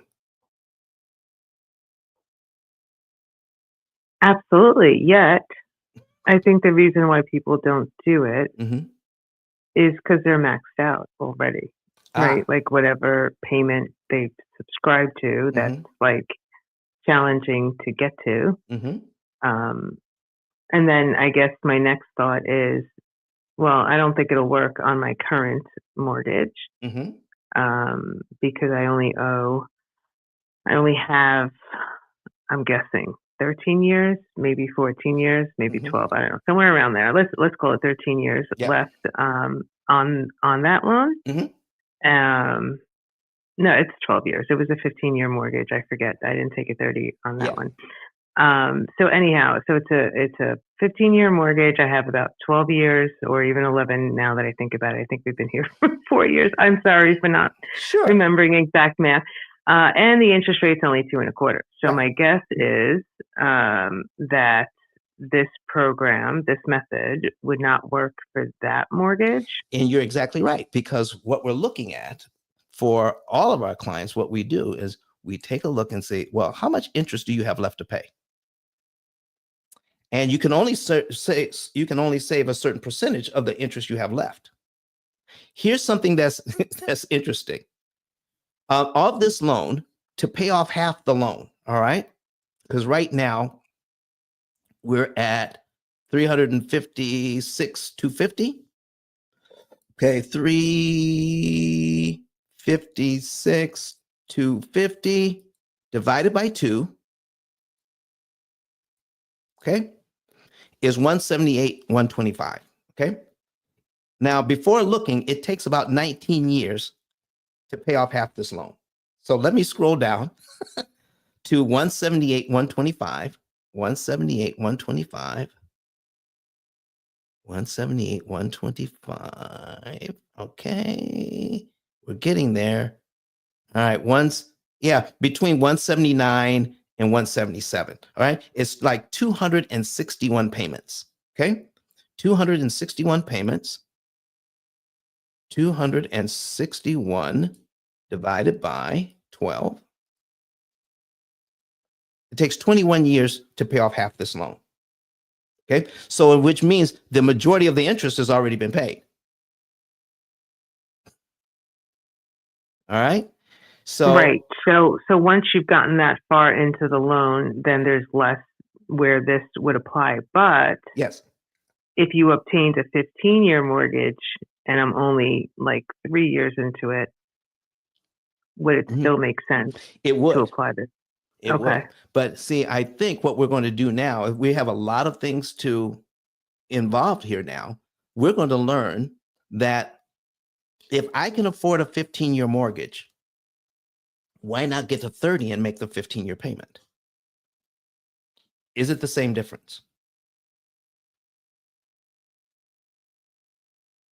I don't know. Is that a trick question? No, no, it's not a trick question, but it's you don't need permission to have a 15-year mortgage because of what you do. You didn't tell the folks what you do because some of these people may not know. Okay. All right. So if you had what do you mean what I do? Like as a career? yeah, as a career, they don't know what you do. Yeah, I'm an investor and primarily a realtor. So Yeah. I sell real estate by day. But And a superhero by night. something like that. Yeah. Well, okay. So here's the thing. Yeah. And having been a loan officer previously to Yes. my real estate career, I agree with you. Yes. For the most part, I've always told my clients, whether you can afford a 15-year mortgage or not, get the 30-year and then just make extra payments and re-amortize your loan and yada, yada. Mhm. And it's not that I didn't take my own advice. Mhm. It's just that when we took out this loan, quite honestly, like even the 15-year mortgage was extremely affordable. Right. So to me, it was like taking a 30-year, and even on the 15-year, if I wanted to make extra payments to it, I could have. Right. Now, have I? No, because I don't have the discipline. And I'm being honest, because I even thought about that when I took it out. I was like, oh, I'll take a 15, I'll get it paid down in like 5-7 years, Yeah. right? I'll just make extra payments to it. Not once. But I knew, because I know myself, I was like, well, if I take the 15-year, then at least I know I'll get it done in 15 years no matter what. Yes. That was my thought And that's process. exactly what the bank is looking for. Okay. I'm going to show you a couple of things with this. All right. With this. And so you can see it later. And I'm going to highlight it so you can see it later. You want to go to what, because we came in here, you're about 1 hour and 45 minutes into the show. So you can fast forward to your part. Oh man, I missed a lot. Okay, go ahead. All right. So if we prepay as little as $286, okay, we eliminate one line from our mortgage. So as far as the P.I.L.L. method, wait, that's monthly, right? $286 a month additional to the no, this is just one time. If I just do it one time, all right, I'm going to do it one time. I'm going to save $2,113.54. If I prepay half that money, I save half the interest. If I prepay a quarter of the money, I save a quarter of the interest. So what you want to be able to do is whenever you prepay, how much am I saving per dollar applied? This is how we need to break this down. Every dollar you're using, how much interest am I saving per dollar? When I buy gas, how much is gas costing me, per gallon? When I buy potatoes, how much are the potatoes worth per pound? But when I prepay a mortgage, I have no idea that I need to figure out how much am I saving per dollar so my dollars can do more work. I don't even know that if I prepay at a certain month, a certain day of the month, with a certain amount of money, that I need to do this. So we're not looking at prepaying every month. That's a spreadsheet. We're looking at when can I prepay according to my income in every, was it 2 months or 3 months or in 4 months, when I have a certain amount of money, I can put on this loan and increase the amount of interest that I'm saving per dollar. There's a certain point where By waiting, the amount of interest that you're paying increases, but your income also increases until it comes to a nexus and says, this is the point where it makes sense to put a prepayment on your loan to maximize the amount of interest I save per dollar. And most people are totally unaware of that. Our program does that math. All right. So I want to get that for both mortgages, Okay. and make that extra payment a Christmas present to my kid. Well, and let me just be clear. Yeah. I did not buy this house for him. So I have to stop saying it. It'll be a gift to him. It's just, it's more, I needed the tax write-off. He needed a place to live. I don't know why I feel the need to clarify that, but I just don't want to be that person who just buys a house for their kid, you know, so. Well, listen, you know, and I know that as the years go by, that mortgage is going to be easier to pay for him because he's going to be making more money. I hope so, because, you know, all we have is him paying the taxes and insurance thus far. And, you know, at some point, I'm hoping he just can take over the mortgage payment, but I don't know when that'll happen. But listen, you'll be able to do that because you have a payment that's locked in. Because, you know, rent increases. This principal and interest will not increase. Over the years, it's going to be easier to pay for. Listen, we're going to show you how to knock this thing out of the park. And what you do is that you'll fill out a savings and earnings report with that information for us. I can work with you on it. And then you can come back and tell the story of how all of this works. Let me see here, Anna. I actually started filling out the application, and when I got to the savings part and income, I didn't know if I should put mine or his, because again, it's so vague. Like, so my reason for putting I have two grown sons. They're 25 and 23. The 25-year-old who's going to be living in this house, you know, he's likely also to get married in the next year or so. He's dating a lovely young girl. Anyhow, right? You know, I explained to the boys, like, listen, God love you, and I'm not going to tell you what to do with your life and how you're going to go out about all this and whatever, and whether you're going to have a prenup or, you know, but let's just be real. Statistically, this whole thing called marriage doesn't seem to work for more than 50% of us. And so having any properties in a trust avoids all that. So whatever you do after that, it's like, whatever, not my problem, and go with God and be well. You know, here's what I know to be true. Okay. Let's see, I don't know how many generations it would take, but I mean, there are thousands of people in my family. I mean, thousands had to be born for me to be born today. I mean, generation after generation after generation, you know, 4,000 people had to come together for me to be here today. Guess what? Never happened. Out of all of those people, over several generations, not one person in my family passed on any property to anybody else. Oh, wow. So what you are doing is exactly what we should be doing for our children, passing something on for them to build on. I don't know why you have to make excuses for that. You shouldn't. And I guess, you know, it's interesting that you discussed that, because while, yes, I learned and have received from my parents, you know, that generational, well, to a degree, not much, but enough. And I benefited from my immigrant parents, you know, coming here, and my dad only going up to third grade and working hard and working 2 jobs and saving and buying his first property. And yes, because they figured out how to own real estate, I reaped some benefit of that, right? And I also learned a really fantastic work ethic from my parents. What I didn't learn from them was any level of financial literacy, right? And I think that even the wealthiest, they miss that with their kids. They, it's that whole, like, they'll give them a fish, but they won't necessarily teach them how to fish. And for my parents, it wasn't, lack of desire, it was lack of knowledge, right? Like, they knew how to work hard, they knew how to save, but they didn't know how to invest.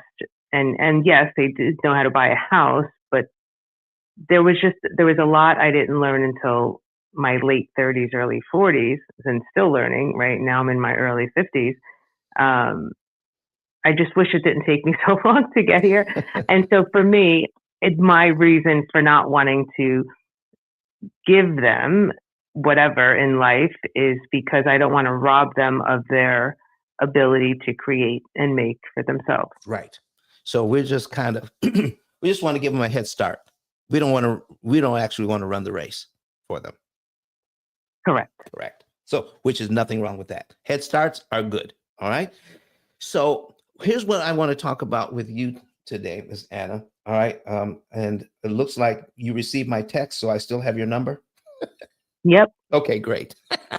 All right. So we'll talk about this. What I need you to see here is learn just a couple of things. Control the principal payment and you control the loan, not the interest rate. Control the principal payment and you control this loan.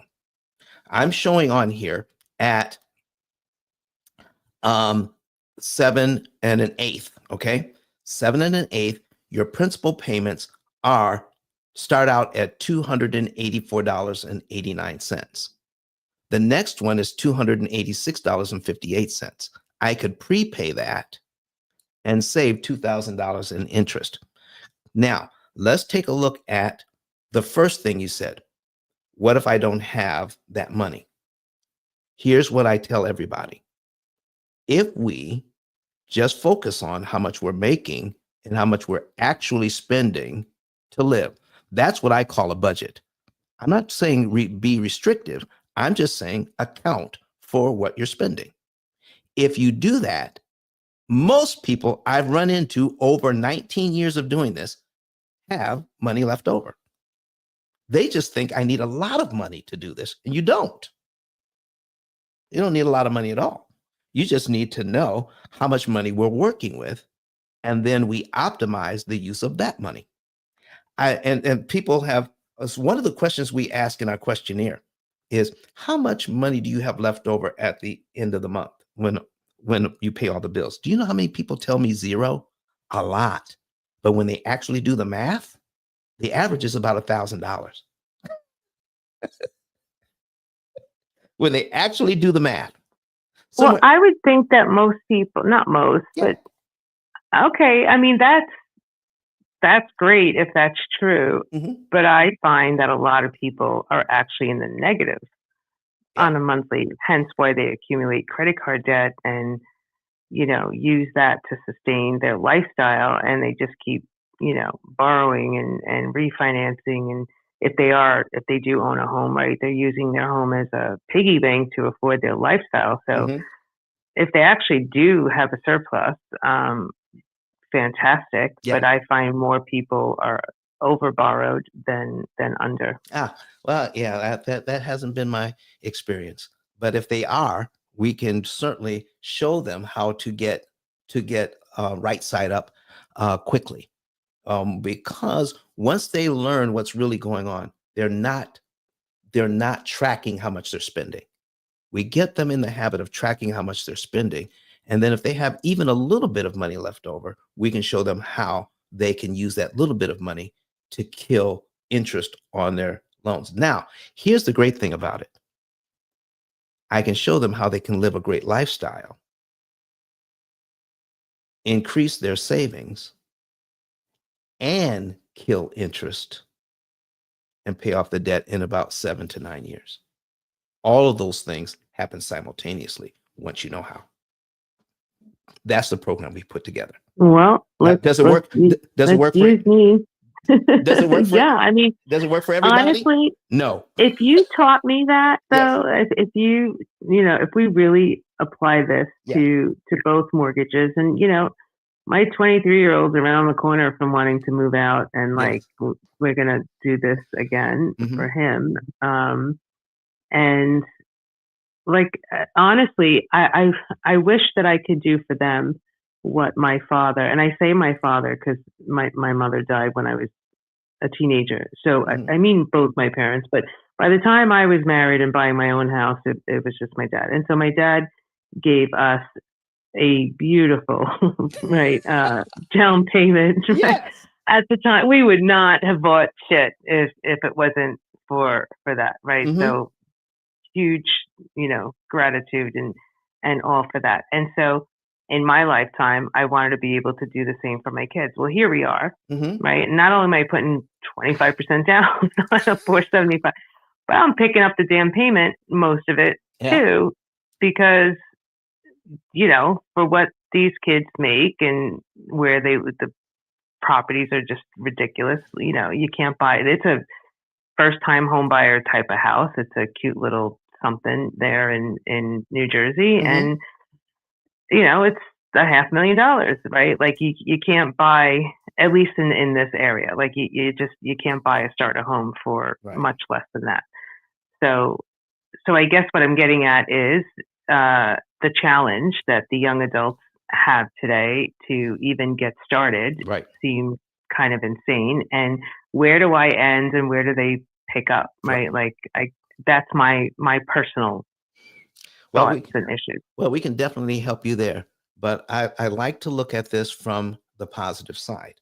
And one of the things that I want to take a look at is, what these properties are appreciating at, what rate they're appreciating at year over year. And in 10 years, oh my gosh, in 10 years, that property is It going ain't 4%. I'll tell you that. That's the that's the formula we're supposed to use, but it sure as shit ain't 4% around here. what is it like? It's closer to 10, 12. There you go.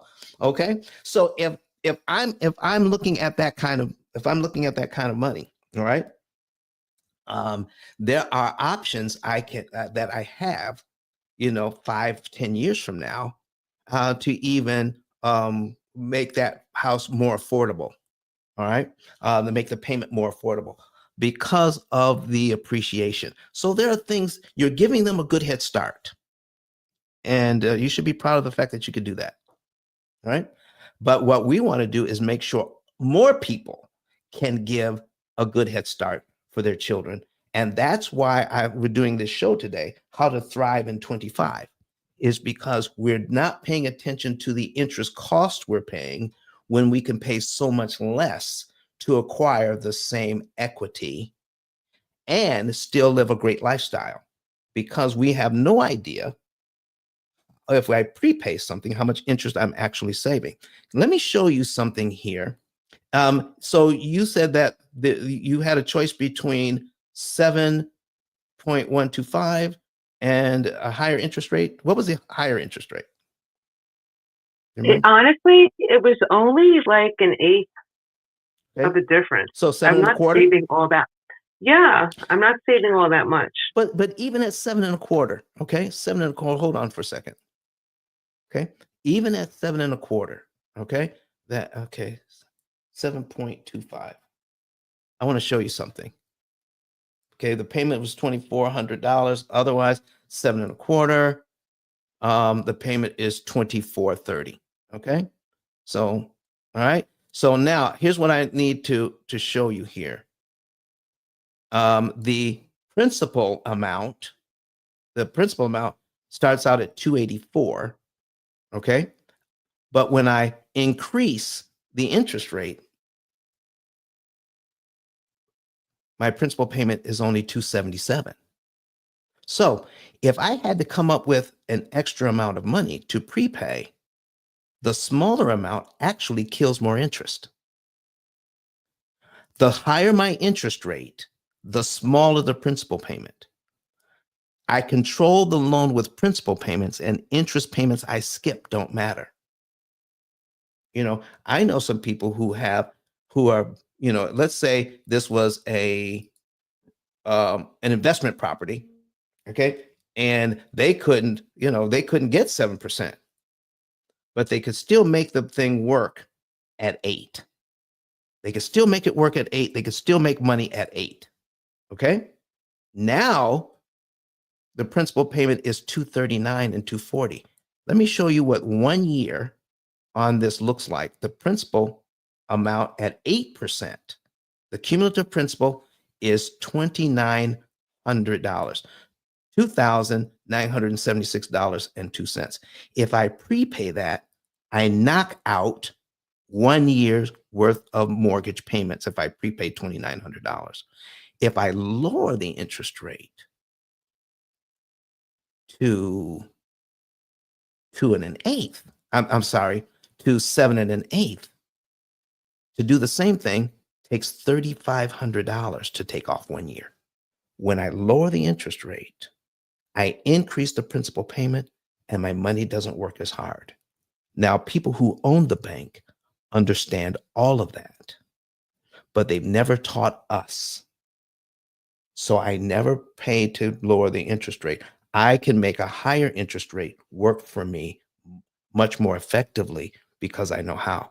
Did you realize that in the 70s, the median home price in the United States was right around $70,000, and it hit a peak of 18%. And when you look at this, it's going to be crazy. I'm going to put $70,000 in here at 18%. And this is going to be crazy when you look at this, when you see this replay, Anna. The payment is $1,054. But look at the principal and interest payment.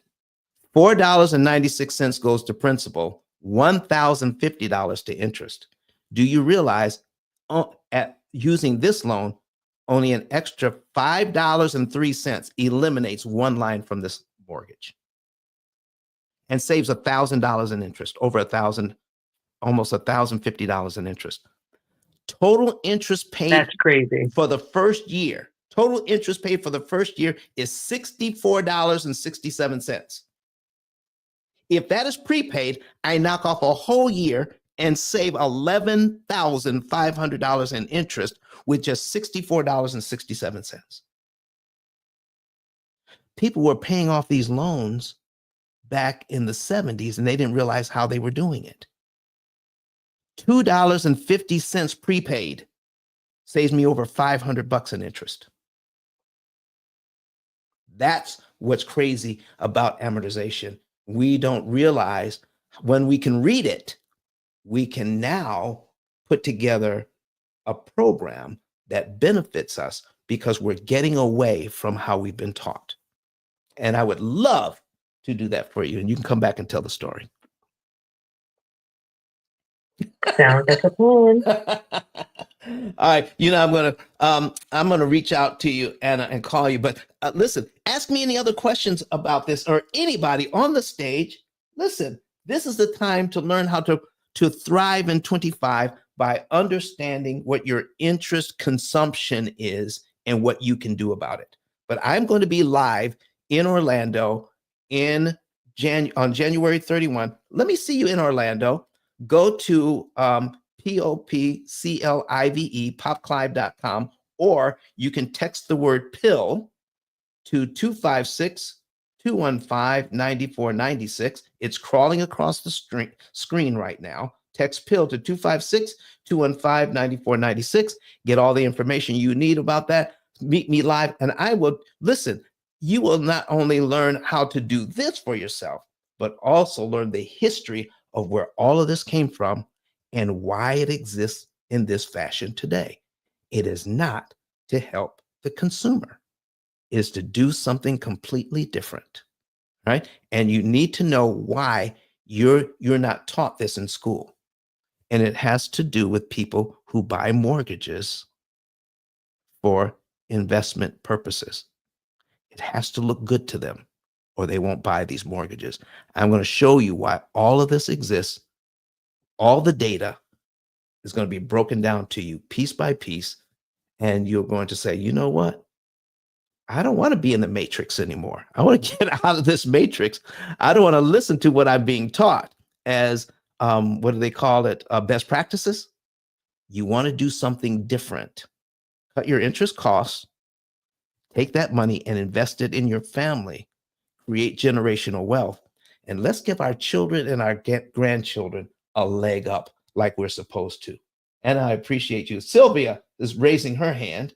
All right, let me just invite her up. Sylvia, I'm sorry I didn't see it right away. I hope you're still there. Come on up. Sylvia, do you have a question or a comment?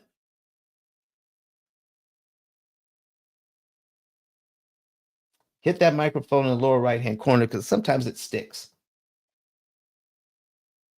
There you go. I have a question. So I recently had a son and a daughter that bought a house 3 years ago. So now looking at these charts, I was thinking about adding all their birthdays and Christmas presents at least once a year and paying a couple principals to knock out some of the interest, because they both have 30-year mortgages, even though I taught them. I had a 15 myself because of like the other speaker. If I had a 15, I know I paid down, but I eventually paid it off less time. So I was wondering if that would be a good present for my kids, because I feel sorry for them. They have like 300,000 mortgages, which is, $900,000 over 30 years. Right. And so I just was fascinated when I'm just looking at this, like, wow. Listen, it's something that I would like to spread to other people, even though I know sometimes when you don't get the 15 mortgage, you don't pay it. But this is just like, in 2025, instead of giving a birthday present or any other stuff, I could do this. So that was what I wanted. Well, I tell you what, I never get a 15-year mortgage ever. Okay. Mm-hmm. You don't need permission to get a 15-year mortgage. Okay. Because all I need to do, here's I'm putting on the screen the original mortgage at 7 and 1/8. Okay. $2,400. Okay. I'm looking at that now. Mm-hmm. You can get a calculator online. They're free. It's easy. Mm-hmm. And it says, okay, what would it look like if I took the same information and I just changed this number to 180? Okay. Change it to 180. Take the payment out. Okay. Now that is the payment for a 15-year mortgage. It's $3,227.02. If you can afford that, if you don't know anything about the P.I.L.L. method at all, and you can afford that, could you get the 30-year mortgage and make the 15-year payment? Yes. You could, couldn't you? And if things ever got tight, you can drop back to that minimum payment that you had of $2,400, couldn't you? Yes.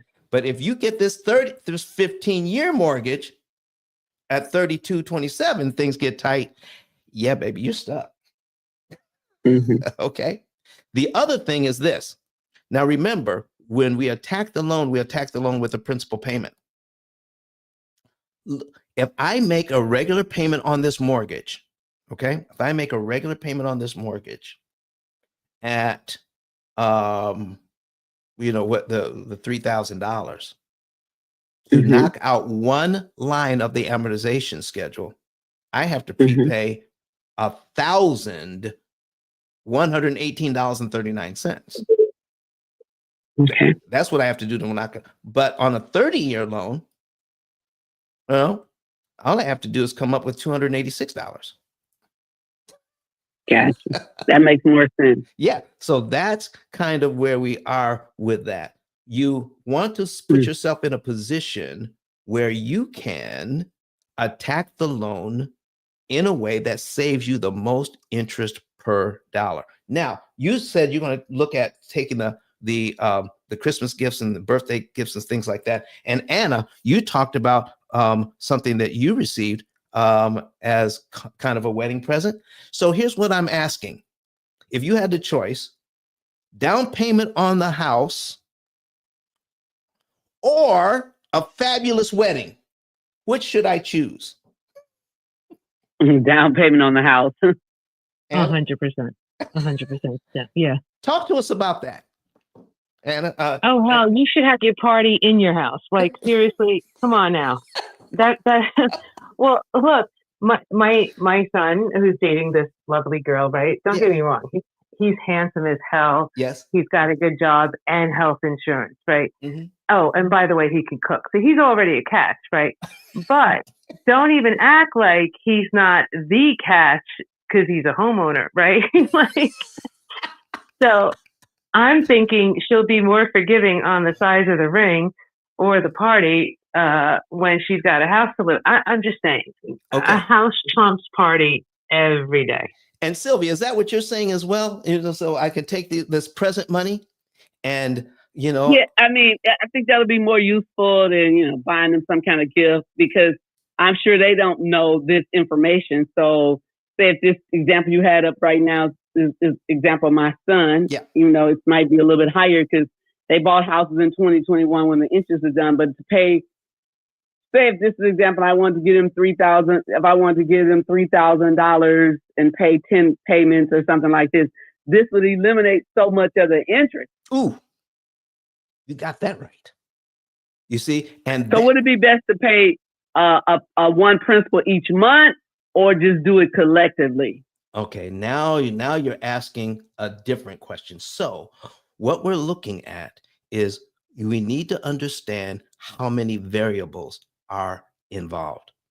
And we've been told that it is quite simple to figure this thing out. Okay, here are my variables. I can either pay extra or not. And anything that I pay is just as good as any other thing that I could pay. 2 variables. Well, we've identified at least 10 variables that need to be considered. Okay, so let me help you to understand what's really going on behind the scenes when it comes to figuring out what I should do. All right, so I'm going to put in here, if there's 5 things to consider, okay, let's take a look at, the average family has 13 different debts, okay? And that doesn't mean that they were irresponsible. It's very easy to get there, all right? Newly married, college graduates maybe, 4 or 5 student loans each, 2 cars with loans each, and a couple of credit cards each, okay? It doesn't take long to get to 13 debts, okay? So all the different amounts that I owe, all different interest rates, all different minimum payments. So now we're adding on, you see how many variables we're adding on, okay? I've got to take a look at all the interest rates. I got to take a look at all the balances. I got to take a look at all the loans. I got to take a look at all the terms and how much interest I'm actually being charged each and every month on each one. Where do I start? Which one do I attack? With how much money? To increase the amount of interest that I'm saving per dollar. It's a lot going on. If I have 5 variables, okay, that's called, if you put in into Google 5 exclamation point, okay, that means 5 factorial, okay? 5 factorial means it's 120 different ways to look at that. Gotcha. One of them is right. Okay. One of them saves the most money. Okay, I'm not saying all of them lose a tremendous amount of money, but one saves the most. Okay. Okay.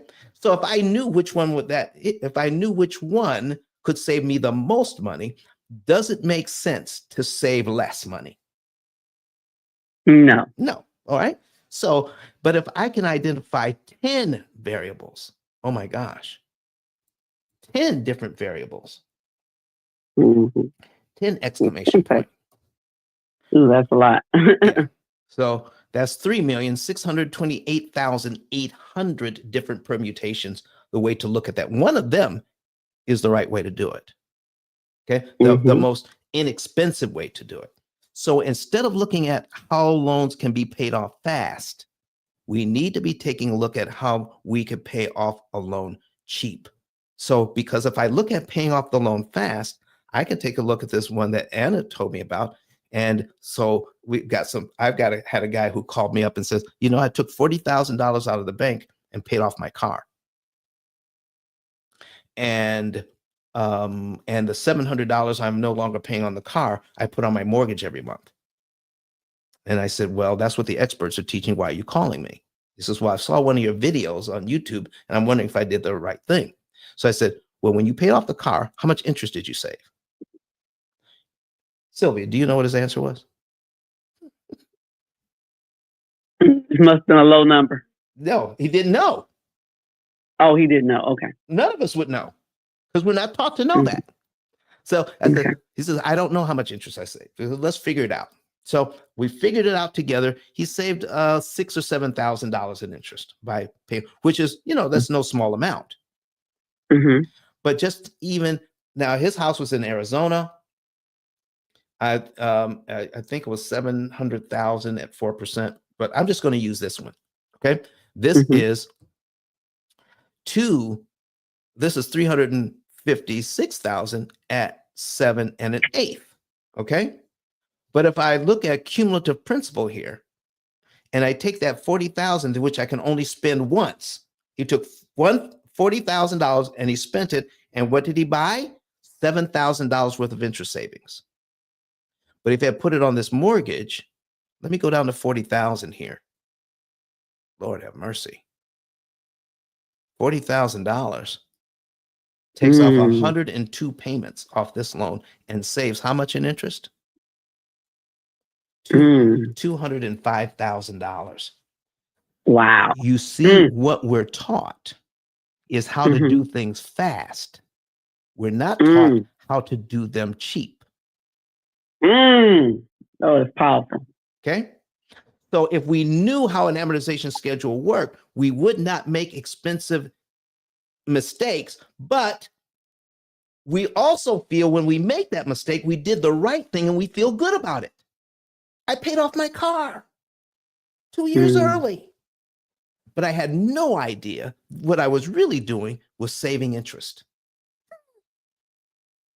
And instead of doing the calculation and figure out where I can save the most interest, this person is actually going to be in debt longer because he paid off the car fast. Because the more interest you pay, the longer you stay in debt. Does that make sense, everybody? Yes. This is why we can't thrive in 2025, because we don't know that. I got Jonathan Bing in here. I got Daphne in here. Can you all, good morning to everybody. Okay, I wish I had more people on this stage. Okay, Anna came up. Sylvia came up. I got Daphne here. I got Jonathan here. I got Anna. I got a newly minted doctor. That makes more sense. Nabia is here. So do you see what happens when we know how to read this thing, ladies and gentlemen? If you want to know how to read this thing, you've got a couple of choices. Number one, get a savings and earnings report. It's free. Can anybody tell me why they shouldn't get a free savings report so that they can know how much interest they will save? The month, day, and year they could be debt-free on all of their debt, and it's an average. Our average client is totally out of debt in about 7 years. I know. Right. Because ignorance is bliss. You know, we actually are going to teach that. That is, behavioral economists actually have a term for that, and we're going to be going over that. Is because of how we're oriented towards money, we make big mistakes while we're feeling that we're doing the right thing. Okay, and if they wanted to use a term that everybody understood, that would be the term: ignorance is bliss. And what I think is right, I overestimate its importance. What I think is right, I overestimate its importance. So I need to ask everybody this question. If what you absolutely knew to be true turned out not to be true, when would you want to know it? And that's what we're talking about, folks. Stop giving all this money to the bank. Learn how to do this. And where else can you get this information? Nowhere else but here. The P.I.L.L. method is the only one that's teaching this. Don, how can you say that? because I have autism spectrum disorder. When I look at an amortization schedule, I see it in the way that I've been explaining for the last 2 hours and 24 minutes and sharing it with you. I see it that way.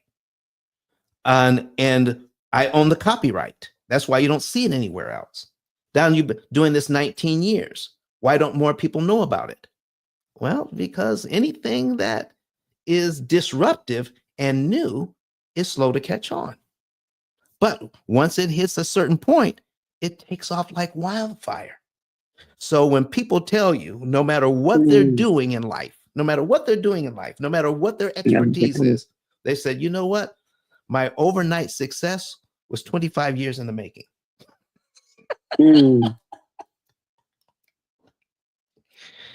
We're going to keep going on until everybody who wants to know can know how to borrow money more efficiently. All right, ladies and gentlemen. Listen, do I have any other questions or comments? Come on up to the stage. Jessica, I see your balloon there. Congratulations for another Clubhouse birthday. All right. If you come to the stage, I promise we won't sing happy birthday. But come on up. I need more people on the stage to ask questions, because if you want to do better in 2025, let's talk about your situations. Let's see how we can make them better. Let's see how we can take more money and invest it in our families instead of giving it away unnecessarily. Because once you pay it out, you can't also invest it. You can't. You can't do both. You know, Anna, the other thing I was going to talk to you about is to make an example, because you have a 15-year mortgage that's almost done. I have a guy who here in Huntsville who has who's on our program, and he's making more money now than he was, 3 or 4 years ago. And because of that extra money, he's plugging those numbers into the program. And he's going to be able to pay off the final $263,000 in 3.5 years. Okay. That is awesome. All right. But he's only going to pay $16,000 in interest. So I told him, you're paying off the house too fast and you're not paying enough interest. He says, well, what do you mean? I said, because we have the calculator. I told him, I said, now put this in the calculator. Tell the program you're making $2,000 less, okay, per month. So when he put it in, the calculator came back with new data. It says, now you're going to be out of debt, not in 3.5 years. You're going to be out of debt in 6.5 years. You're not going to pay $16,000 in interest.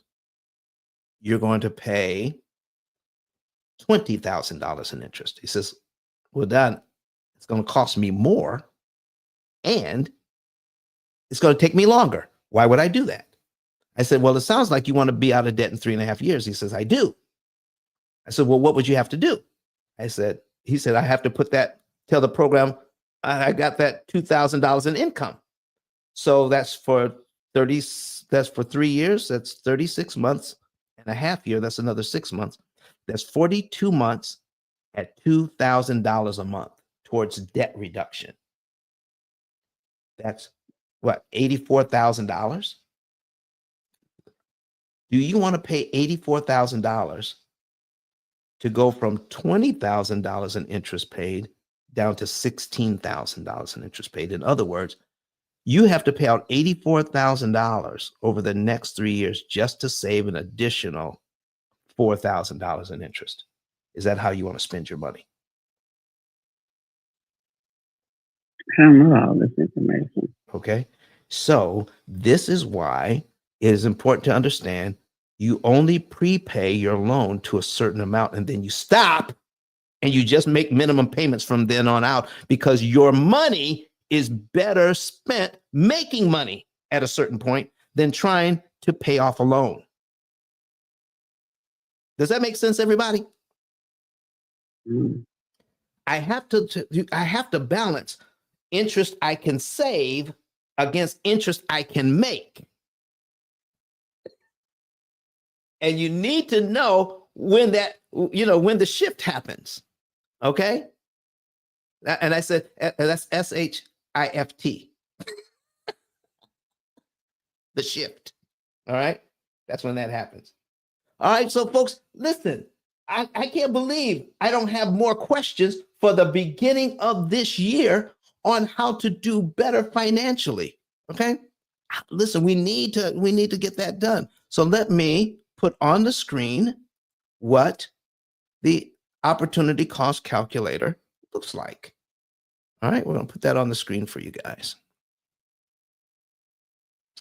All right, and put that over here. Take this, blow it up. There we go.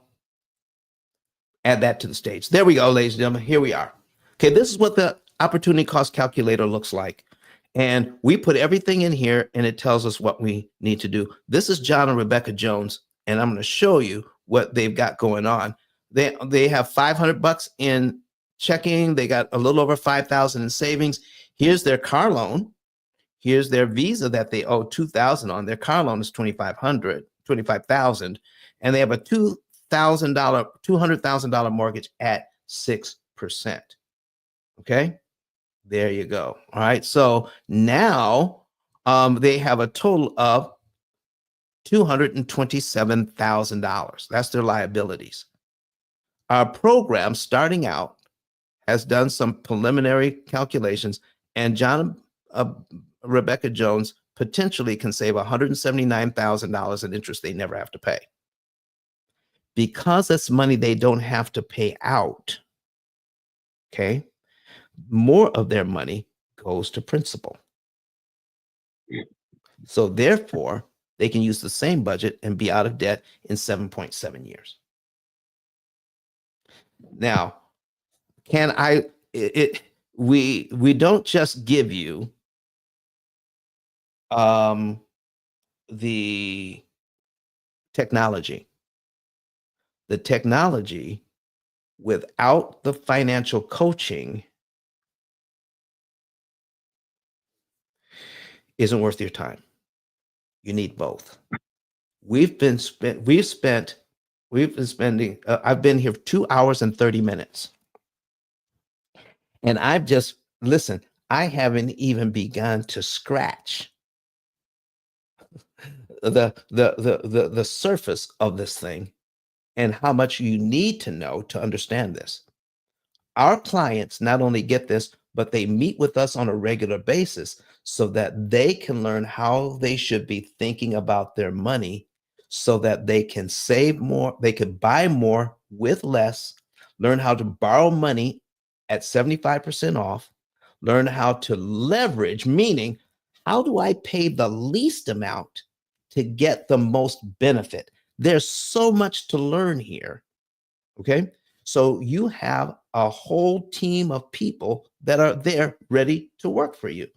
And they're right here underneath this headset. You click the headset. Okay. And you see what time we're open.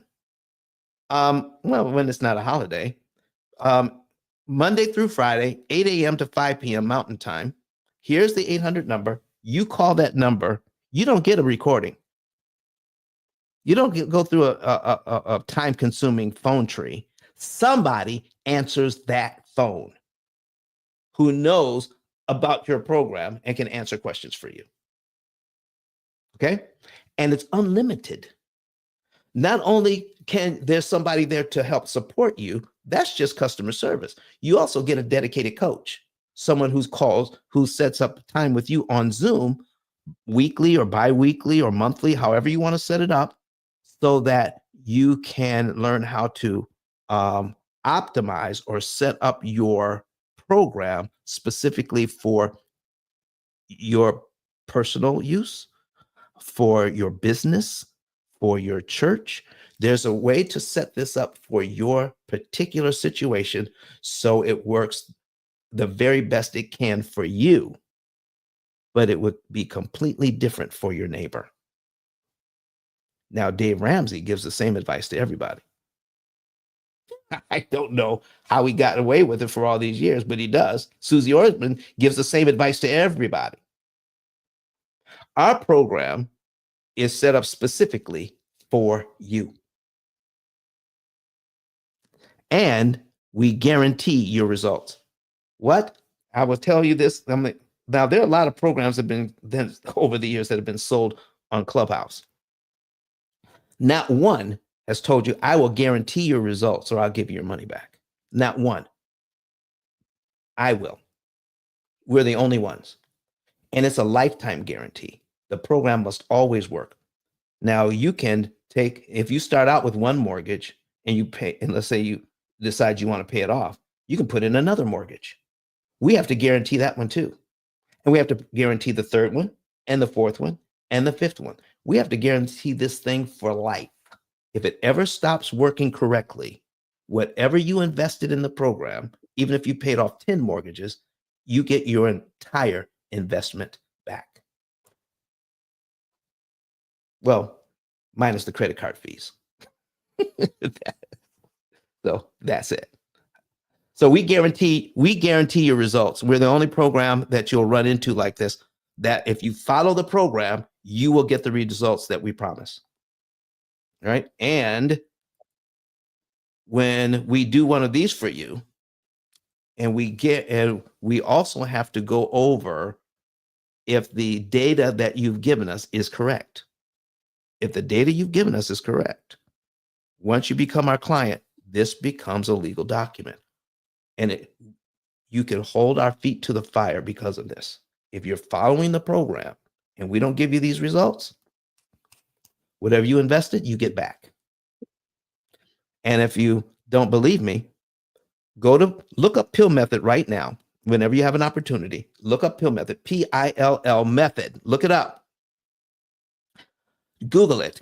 Go to our Better Business Bureau for the last 19 years. All right. And we have an A+ rating. And look how many complaints we have in 19 years. 0. Now, there are a lot of good businesses out there. We're not just the only good business, but there are not a lot of businesses out there that have 0 complaints in that amount of time. The program has to work or you don't pay, period. So that's what I'm talking about, ladies and gentlemen. Let's get a savings and earnings report. Also, meet us in Miami live, because we're going to be all over the country doing this all over the country. People need to see it up close and personal, that it actually works. They need to see the numbers. Once I show them the numbers, it cannot be denied. All right. So can I get more people? Sylvia, do you have any other questions? And Anna, when would you like me to give you a call so we can go over this together, because you have some unique situations because of the income. Later today, I know it's New Year's, but yeah. since you're on here, if you want to talk later, in a couple of hours, I actually was just about to text on here, Happy New Year to all, and that I have to jump. Okay. But yeah, in a couple of hours, just text me and we'll get on a call. Spoken like a true entrepreneur. Why not the first day of the year? Why not? Anna, right. Thank Get you. it done. Thank you, honey. Thank you for your example. You helped a lot of people today. Oh, well, you're very welcome. I appreciate that. And yeah, see you guys around. Have a great one. Take care. Bye-bye. Bye. Sylvia, did you swipe yourself off the stage? All right, ladies and gentlemen, listen. I have a question. Please. So do you have any insight on, like, when you save the money, what would you invest it in? Okay. I do have some insights on that. Okay. We have somebody that's on our team. Okay. We have part of our system. Somebody who is what is it? Because I don't do investments. Okay. I am not a financial planner, but we have somebody who is a certified financial planner. Okay. A CFP that's on our team. And that's part of our program. So once you become a client of the P.I.L.L method, then you get to consult with a certified financial planner for free. They don't charge you for, we don't charge consulting fees for that. Okay. But whatever products you get into, of course you have to pay the, what the products are charging or whatever you choose. But you need to find out what, your age matters, your risk tolerance matters. A lot of these other things matter. What are your goals? What's your magic number to retire on? And not only that, but we take a different look at this. We try to, as much as we possibly can, help our clients not only live on the interest they make from their investments, but how they can have passive income to replace their income. I mean, passive income like business type income. All right. So we give that advice as well. Okay. Thank you. All right. So let me put this on. Let me go ahead and put this on the screen as well. So if I go to Pop Clive, let's see, P.O.P.C.L.I.V.E.com. Let's put this on the screen. This is what you'll get. All right. So get out. So as we scroll down, the P.I.L.Lars of Prosperity Conference, we're going to be at the Hotel Landy on January 31st, all right, of this year. All right. And then we're going to have other speakers. All right. Right now, the tickets are $175. That's the early bird ticket. But once the early bird tickets are sold, the tickets go to $200. So you get to see what you're going to get. 4 speakers. Here is Perry K. Jeffries, who's on our team, CFO and consulting specialist. He and his team do all of this other work for us. The monies that are saved, what can you do to help create generational wealth? Perry is going to be there. You'll be able to ask him questions. But if you're a part of the P.I.L.L method, Perry and his team will also help you to grow your money. Okay. We're also going to have Derek Forston there. All right. He's a consultant and he owns Second Chance Housing. He has built a business on renting out beds per month. In other words, he will buy or rent a house, 3 or 4 bedrooms, put 2 beds in it, 2 beds per bedroom, and help the homeless find a place to live. Did you know there are a lot of homeless people out there that get a government check every single month? It's just that nobody will rent to them. Derek gives them a safe, clean environment to live in. All right. And because you don't need a license to do that, because these people are independent, he charges between $500 and $700 per bed, and he can teach you how to set this up. He's going to be there. Okay. He's going to be speaking there. Shay Forston is going to be there. She talks about how she provides affordable housing for women, all right, that need it. So it is going to be a great deal, all right? What else do you get, all right? I'm going to be introducing my $4,600 program here, where I have a course that's $4,600, but we're only charging $175 for it. And we're going to be there all day. And that $175 includes a plated lunch, and you'll have options. Okay. So, I've stayed at this hotel before, and they do an excellent job with the food. And I'm telling you, if you were at my first conference we held in Nashville, we didn't play around with the food. And these people are just as good as they were at where did we stay? I can't think of the name right now. All right, but John, don't forget it's exquisitely plated. You can't leave that part out. It's what now? Exquisitely plated. Exquisitely plated. Yes, exactly. Exquisitely plated. Yes. Don't leave that out. No. Yes. Listen, this is no game. We're going to take good care of you there. Good information, good food. All right. Now, let me tell you what happens when you go to these things and they give you a low barrier of entry, $175. When it's all over, they block the back of the room with tables and say, yeah, we gave you some stuff, but if you really want to do well, now pay for the whole thing, pay for $20,000 and you get the whole shooting match. Yeah, we're not doing that. How much is going to be sold at the back of the room after this conference is over? Nothing. Not even my book will be for sale. I'm giving the book away. I'm giving my book away, and it's a $50 value. I'm giving that away at the end of this. Oh, well, what about the consultation? Yeah, my discounted consultation is $150. We're giving that away too, 1 hour. All right, giving it away. Okay, giving the savings report to find out how much debt you can eliminate, how much interest you can save when the month day, and that's a $300 value. We're giving that away. Perry's giving away a consultation. Derek is giving away a consultation. So you come to this, you're going to get so much value in information, and nothing will be sold to you that day. Zero. No, we're not doing that. Okay. This is truly how to get good information and how to make good decisions. And people, they get you all hyped up, and then they get you to spend $20,000 to get out of the room. You can literally leave your credit cards in your room, put it in the safe, come down to this thing. And if you want to do business with us afterwards, that's perfectly fine.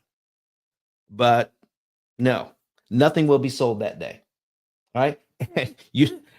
And when's the last time you heard that? Okay. So I want to see you there. Listen, Sylvia, you have any other questions for me? No. Okay. Anybody else got any questions? How you can thrive in 25? All right. I did hear Anna talk about earlier about putting a down payment down. Okay. Let me see here. Here's what I do. I don't do large down payments. Okay. And here's why. So let me put that on the screen. Okay. Average home now, 420,000. Okay. I take one of these zeros out. 420,000, 7%. Okay. And let's see, calculation is here.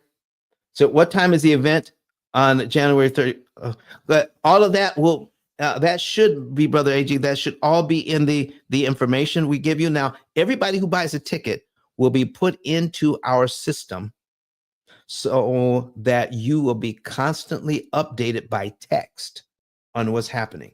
We're going to start that around 9 o'clock, 9 a.m., 9:30, okay, in that area. I'm not reading it right now, but 9:30. That's what time it is. It's going to be one day. It's going to go all day. Okay. 4 speakers.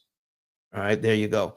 So now, if I do 20% down, okay, 420,000 times 20% equals $84,000. I could put $84,000 on this. Okay. And let's see, minus 420,000. Okay. 336,000. Okay. So let me do this. Duplicate tab. 336,000. All right. 336,000. All right. It's 7%. There we go. All right. You're welcome, Brother AJ. You're welcome. All right, Kay Kaiser, I see you in there. She says, grand morning, everybody. All right, excellent. So, okay, so we have that. So we've got, if I put the $84,000 down, I can have a payment of $2,794. Okay. And I start out at payment number one. Okay. I start out at payment number, wait a second. I haven't calculated that yet. Hold on. Okay. I got to do that and calculate the new payment. Yeah. 2235 as opposed to 2794. Okay. I could put $84,000 down and not have a $420,000 mortgage. I can have a $336,000 mortgage, but I start out at payment number one. Okay. Now, if I have a $420,000 mortgage, but I can afford the payment, I still have my $84,000 to invest elsewhere. I can do that. But look at my principal payment. My principal payment is $344 here and $346. So I can prepay as little as $346 and kill $2,400 worth of interest. But when I put money down, okay, 336. Well, look here. My principal payment is smaller. Oh, I could do well there. My principal payment is smaller. But look at this. I start out at payment number one, don't I? If I put my $84,000 down. But if I wanted to do something like this, take the $420,000. Do I still have my $84,000 in my pocket or in the bank? Could I apply $84,000 as a prepayment to this loan? Let me show you what would happen. I don't start out in payment number one. If I put $84,000 as a prepayment instead of a down payment, look what happens.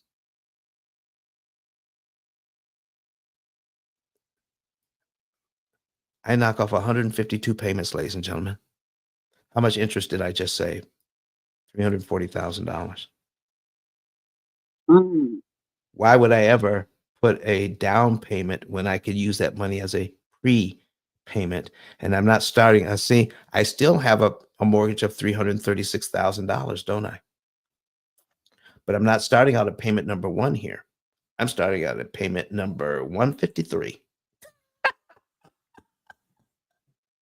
on a 30-year loan.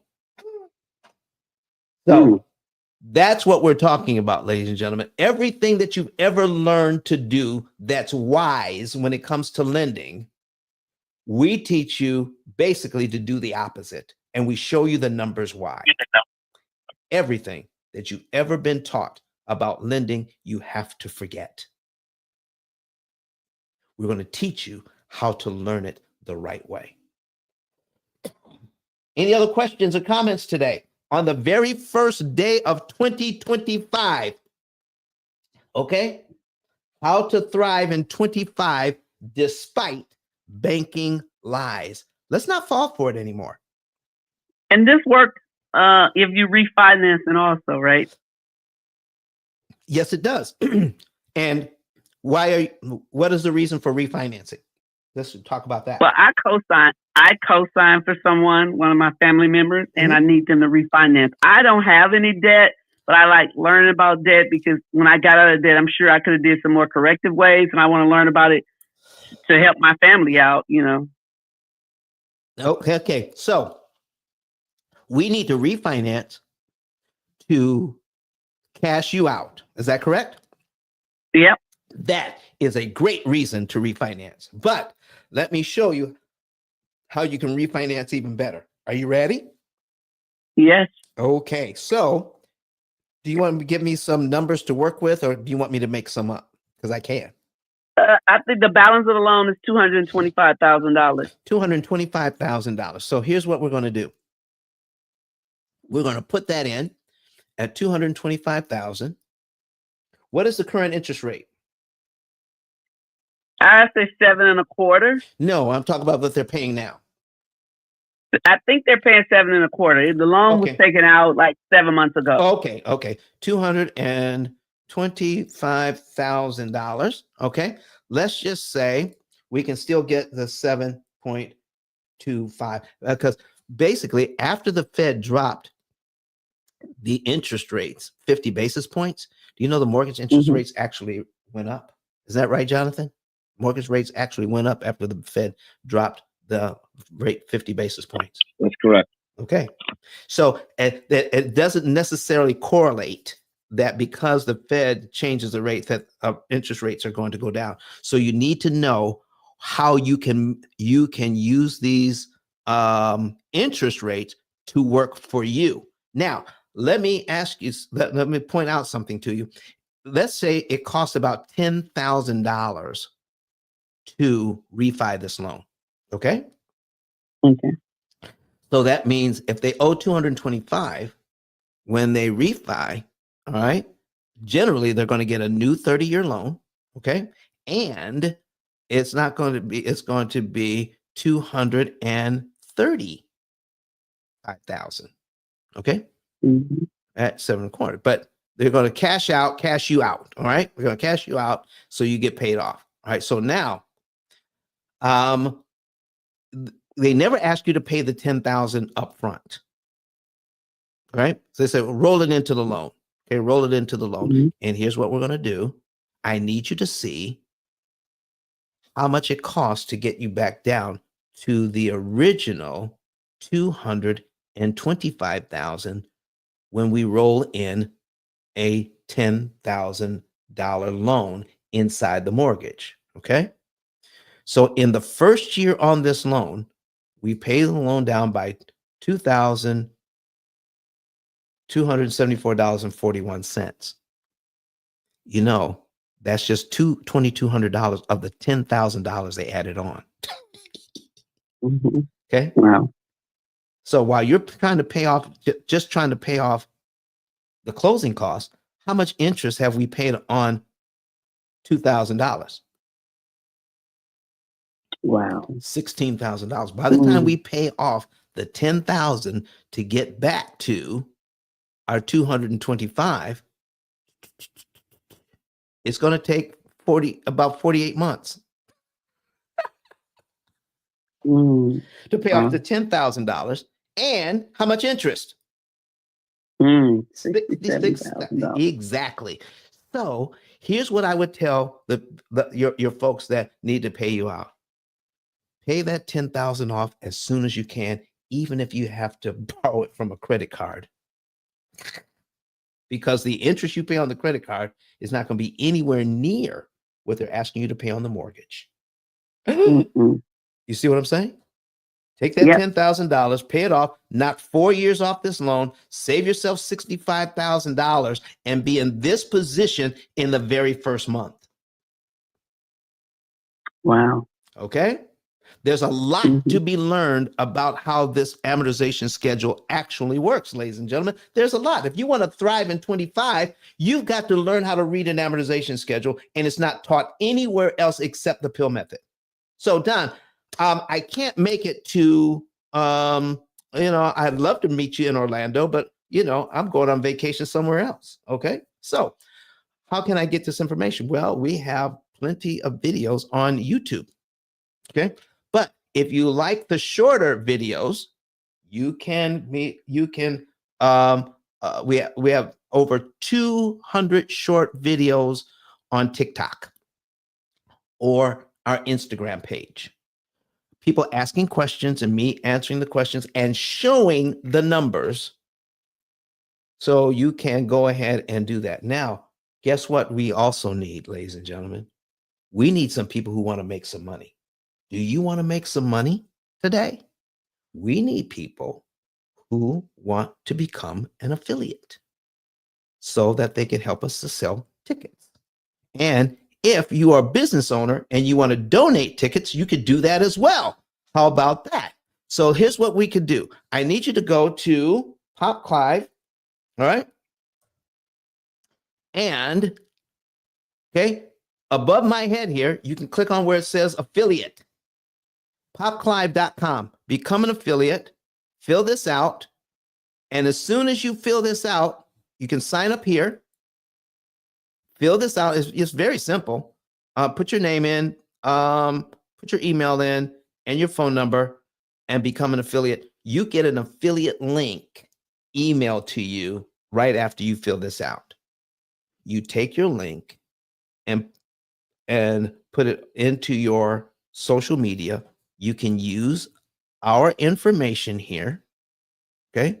You can use the information from our website here and put together something in your own social media. Send it out. You can email it out. You can put it on your Facebook page. And everybody who buys a ticket from your link, you make 10% on. Okay. And you're helping them.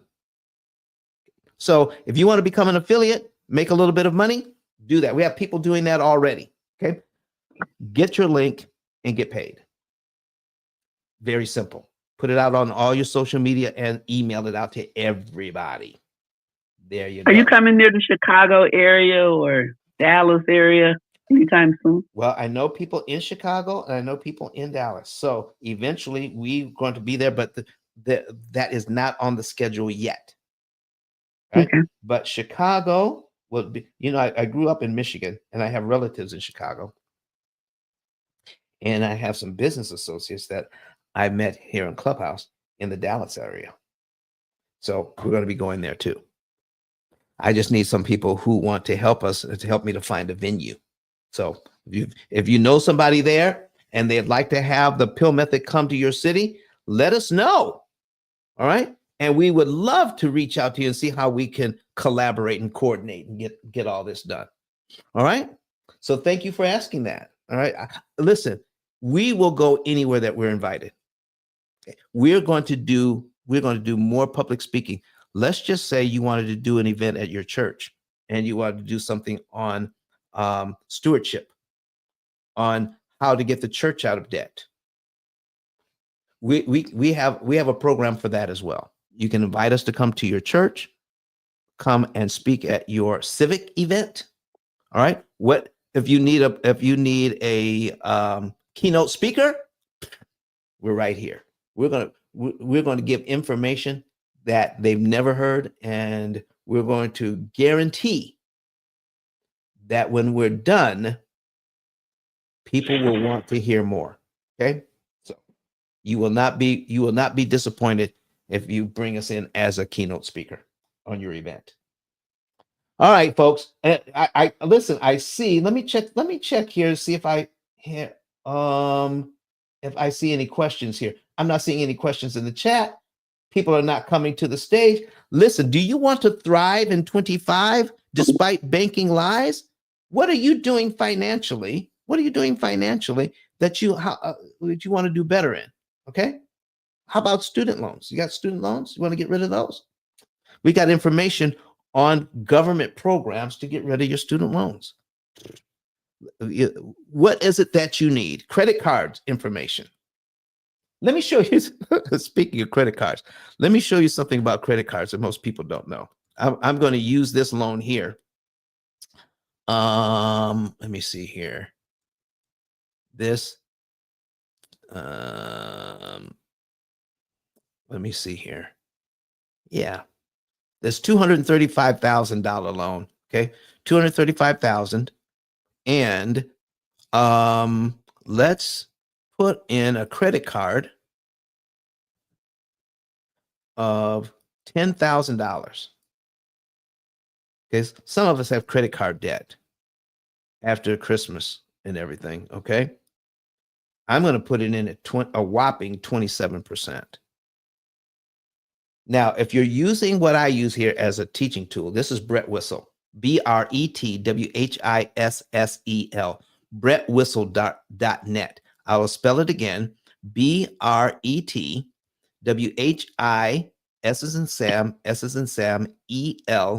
EL.net, brettwhistle.net. This is a teaching tool. This is not my program. Brett wrote this and I just use it because it gives us a lot of information to work with. Okay. All right. So Kay says, Kay says, Kay, what are you saying here? Let's put that on the screen. Kay Kaiser says, I would love for foster youth aging out. Oh, yeah, to learn this. Foster youth aging out of the foster care system at 18. Can you imagine being in foster care a good part of your life? And once you turn 18, you're out of that system and now you're on your own. Okay. Yes. Listen, Kate, if you're part of if you're part of an organization that cares for foster children, let my office know at 256-886-1867. 256-886-1867. All right. I'm putting that in the chat there. Give my office a call. And if you're part of an organization that takes care of foster kids, let us know and we'll do a Zoom just for your kids. All right. Let me know. I'll be glad to help. We are determined to give back this year as well. Okay. So now I've got a $10,000 credit card at 27%. Now, there are experts that are telling you right now, you need to pay that card off. Because if you have a 7% loan, this 27% card is 3 or 4 times as much. 3 or 4 times the interest rate is 3 or 4 times as large as your mortgage. Okay, and that's how we're taught to look at it. 27%. But what we're not taught is what that 27% means in actual dollars and cents. How much interest am I consuming at 27% on $10,000?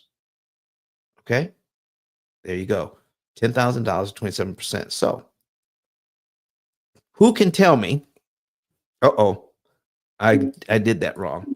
If you're putting it in Brett Whistle, all credit cards are amortized over 240 months. So you got to change that. It's not a mortgage, it's a credit card. All credit cards are amortized over 240 months, not 360. So let's calculate that again. All right. So we're going to get down there and show you what's happening here in a minute.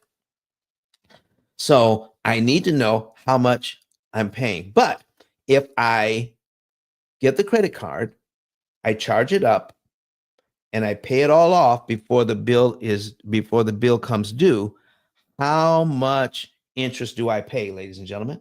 How much pay? Zero. Okay. And do you know how many people tell me, Don, I don't pay credit card interest at all? And they have interest rates like 7% or 10%. They never pay credit card interest, and they're proud of that. Even Grant Cardone says, I never pay credit card interest. I heard him say it. Okay. I don't pay credit card interest. But let me show you something here. On $10,000 at 27%, if you pay interest 1 month, let me show you how much interest that is. The interest only payment is $225. $225. Sylvia, I'm going to mute your mic here for a second here. Okay, can you mute your mic for me, Sylvia?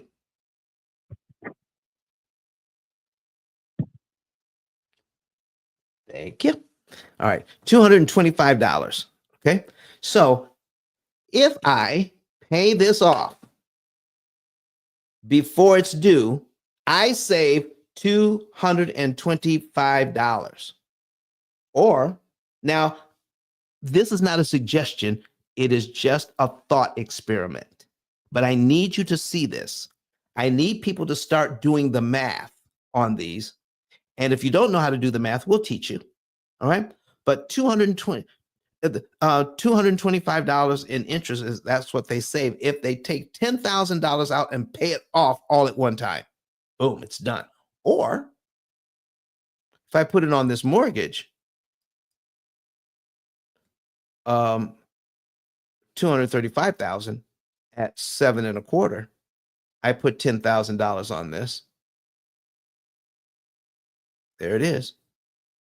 I knock off 4 years, and save $65,000 in interest. So my question to you is, would you mind paying Visa $225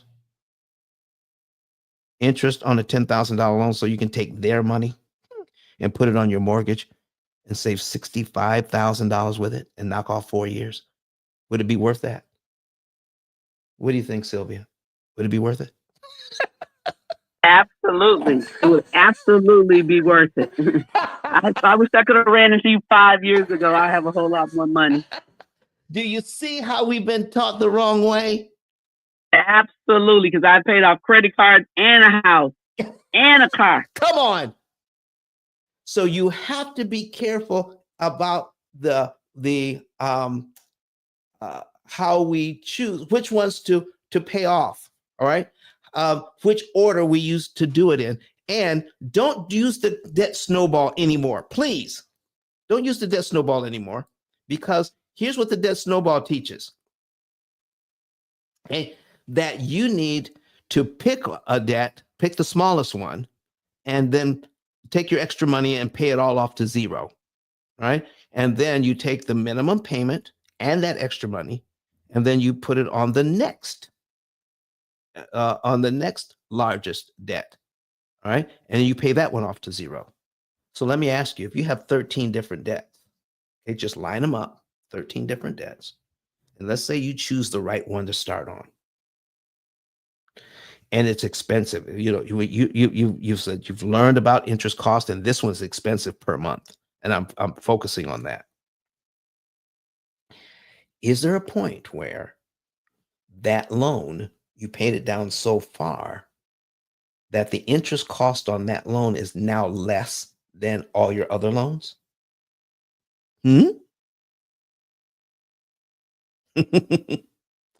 So, because let me show you here. Let me show you here on this. Because your interest cost gets cheaper as you get deeper into the loan. Okay. So it starts out high, but as you get down deeper into the loan, look here. This one now it's down to $829, and you have to prepay $773 to get rid of that. You keep going. Now, look here. You're down to $538 in interest, and now you have to prepay $1,064 to get rid of $538. There's a point at which you start attacking these loans that the amount of interest that you can save is so small, it's less than the other debt that you have. Even the avalanche method. There's no way that makes sense. The avalanche method means that you, brother AJ, he says, what about the avalanche method? Let's put that on the screen. He says, what about the avalanche method? Well, here is about the avalanche method. It starts out with the highest interest rate first.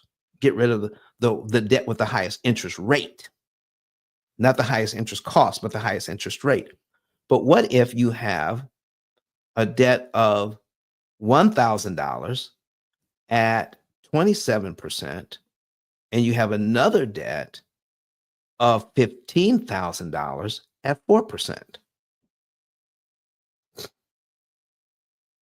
Which one is costing you more each month? Of course, it's the $15,000 at 4%, as opposed to the $1,000 at 27%. So, but if we do it that way, focus on the interest rate again, we will make serious mistakes. Stop focusing on interest rate and learn about interest cost and learn how to manage that. So if you want to thrive in 25, that is going to be the key to all of this. Interest cost, not interest rate, is what's important, and how to mitigate it, how to get rid of it, how to attack it. And you can do that with your spare change, with your spare money. You do not have to rob yourself or your family of fun. We can't go on vacation because we're paying off the debt. We got to drive a 30-year-old car because we're paying off the debt. Dad can't spend time with you because he's got to sell pizzas at night. He's got to, drive Uber and DoorDash to make extra money to pay off the debt. Okay. You can't do travel baseball. You can't do track. You can't do these things because that costs money and we got to pay off the debt. Listen, folks, you keep doing that. That's teaching your kids money trauma. They're going to be traumatized about money. And some of us are still dealing with the fact that money don't grow on trees. Yeah, I know that. Yeah, we know money doesn't grow on trees. But folks, we're taught that the best way to do things is cash. Pay for things cash. If you understood how money actually works, and you're taught to believe that borrowing money is bad, then every bank in your town would be out of business because they all borrow your money. Every bank borrows money and lends it out. And then they pay us pennies on the dollar for the use of our money. Why can't we learn how to think like a bank? Why can't we borrow their money? Why can't we borrow their money, take their money and leverage it, buy real estate, buy our education, buy cars for our family, do the things that we need to do, but we'll learn how to pay them pennies on the dollar for the use of that money. We will drive the cost of borrowing that money under right around 1% or less. And that means we have more money to invest. We can invest more, we can buy more, and we can pay less. When you account for the fact that you can cut your interest cost on these loans by 75%. And so when I use a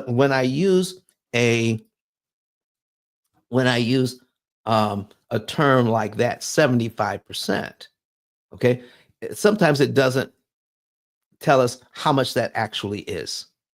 So if I know that my interest on this loan is supposed to be $342,000, $342,000, right?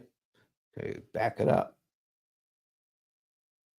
Okay, $422,000, and I can reduce my interest cost by 75%. So I want to subtract 75% of this. Okay, so I'm going to subtract 75%. Okay, equals, I could end up paying $85,000 instead to buy the same house.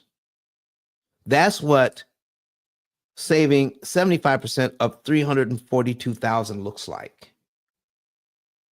And here's why it's important to know this. People, when I tell them they can save that instead of $342,000, let me tell you what's happening here. And this is how the banks play on our inability to make good decisions about money. Okay? We will pay 3%, 10%, even 20% down to get a mortgage, okay? So that we can pay 145% interest on that loan. Now, we feel okay about taking our $10,000, our $20,000, our $50,000, our $70,000 and putting it down so that we can be overcharged by 75%. But when I tell people that I can save you 75% of that and you can only pay $85,000 instead of $342,000. Oh, let me put this on the screen. You can pay $85,000 instead of $342,000. They got to think about it.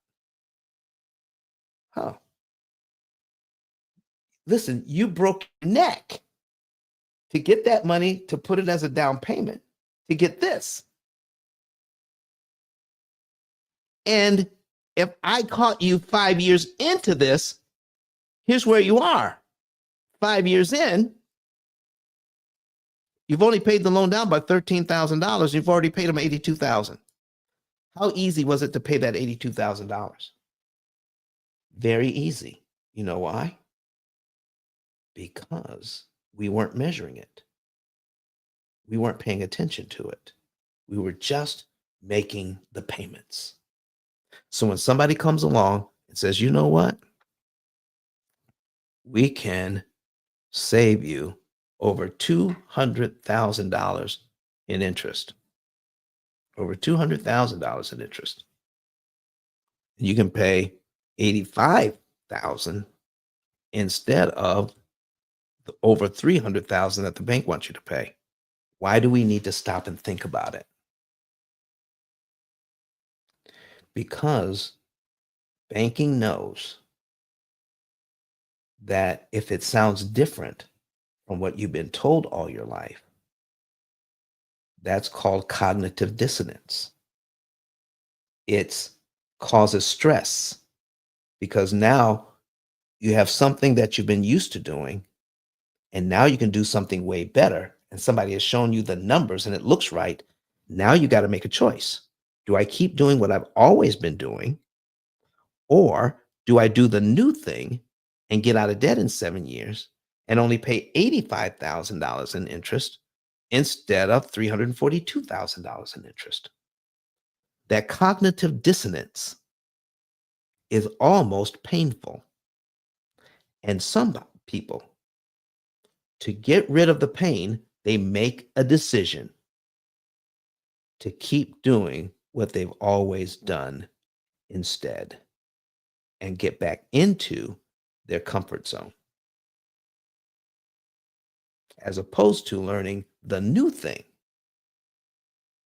that will get them out of debt in 7 years and save them over $200,000 that they could invest in their families. Folks, don't let that happen to you. Get your savings and earnings report today. Don't hesitate. Okay? Go to ice10k.com and get it. Okay? So let's do that again. ice10k.com. ice10k.com. You know, I just realized I'm going 3 hours and 21 minutes without a break. We're going to have, I'm going to have E.T. come up and talk to you for about 50 seconds. At least I can get a drink of water. I've been going for over 3 hours, and we're going to do that. But I want to show you how you can get your savings and earnings report. Go down under ET, click on Get a Savings and Earnings Report, and fill it out. It's free. It's free. Free 99. There's absolutely no reason for you to go through 2025 continuing to be in the mortgage matrix, giving the bank more money than they need to collect from you, taking money you should be investing in your family, building up generational wealth so that you can do what Anna's doing and make a down payment on a house or even buy a house for your children.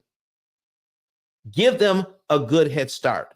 I'm telling you, my father didn't pass on anything to me. His father passed on nothing to him. His father passed on nothing to him. His father passed on nothing to him. It's time to break the generational curse. And the one thing that you're going to spend the most money on in your entire lives is not the taxes you pay. It is going to be the interest you pay on debt. And there's something that you can do about it. Go to ice10k.com and get that. And I'm going to bring up Mr. E.T., Eric Thomas, the #1 motivational speaker on the planet right now, so he can talk to us for just a few seconds. And let's see, Jonathan was there and Daphne was there to hear him say this. So let me play it for you. All right, let me find that video. Here it is. Okay, listen to Eric Thomas. Listen to me, y'all. But one of his mentees took us through one of their programs, and I paid off my mortgage. But guess what happened? My marriage went to a whole nother level. And you know why? Because my wife is a security freak. And even when I blew up, my wife would be like, oh, you blew up, but how long is you gonna keep making this kind of money? I was like, I don't know, forever. She's like, you sure? Because I'm gonna keep my license as a nurse just in case you don't. So when I paid the house off, my boy was like, you ain't gotta do that, you can do this. But when I paid the house off using that program, it took the stress level all the way down for my wife because we no longer had a mortgage. Does that make sense? That thing that was coming every month, that was getting on her nerves, we didn't have that no more. And so she was at rest.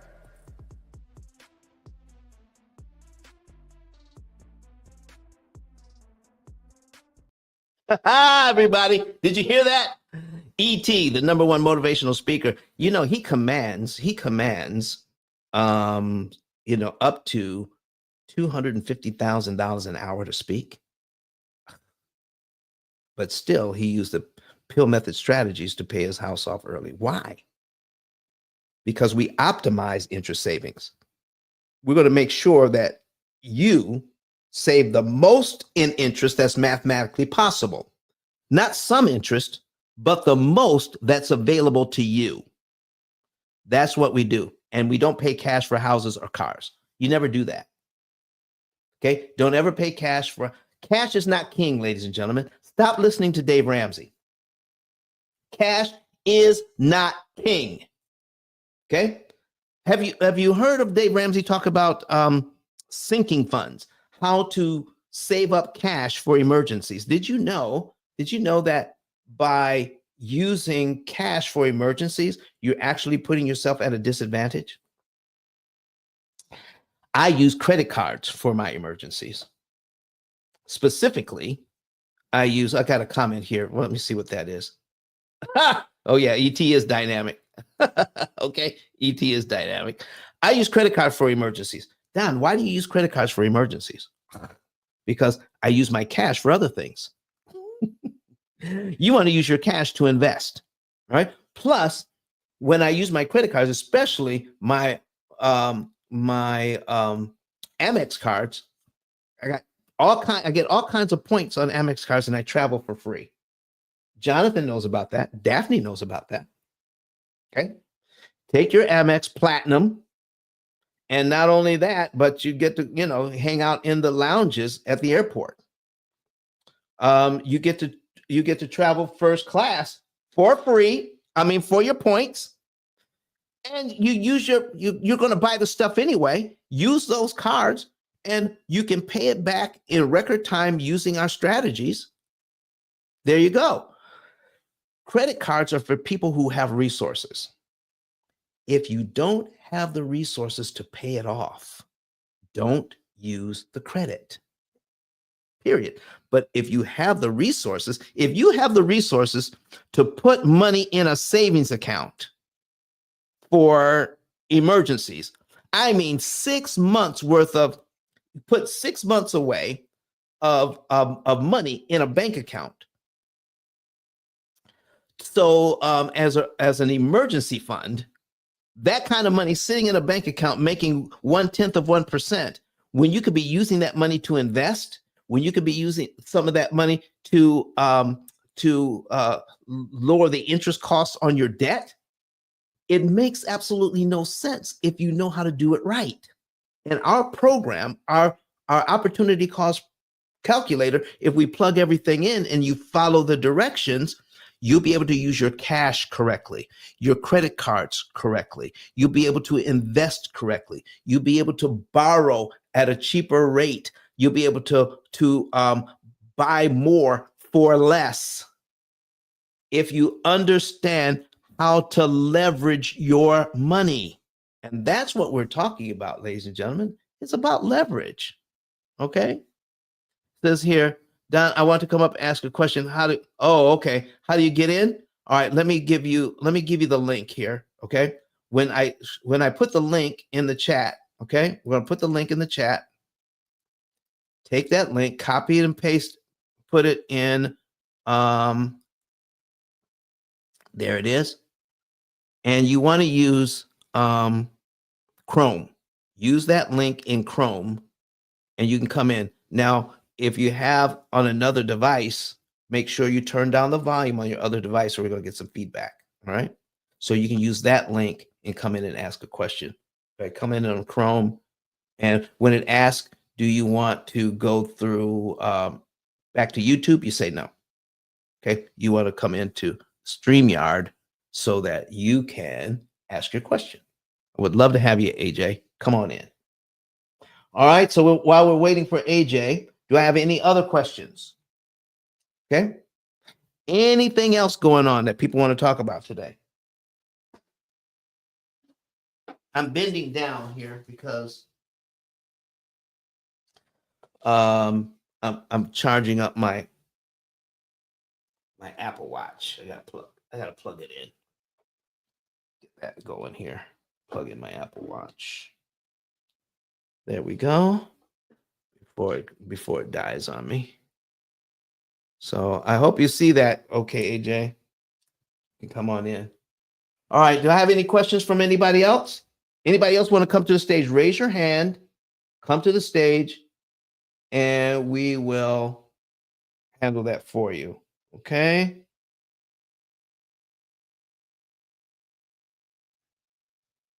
Okay. I just got a message. All right. Somebody wants to. Oh, okay.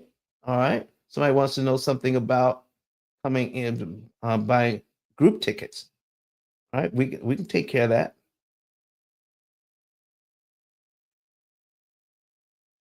And all right. So somebody wants a group rate for tickets. All right, AJ, I see you. All right, let's bring you in. How you doing, sir?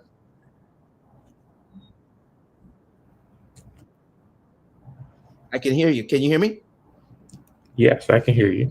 All right, AJ, how are you doing, sir? I'm doing great. How about you?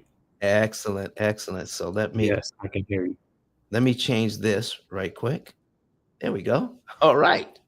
So what's your question? All right. Can you still hear me? I can still hear you. I wanted to see if we can do an example with a small credit card balance that I have. Do you have a few minutes to do that? I have a few minutes for any question. Okay, so the balance that I'm concerned about is $686.49. Mm-hmm.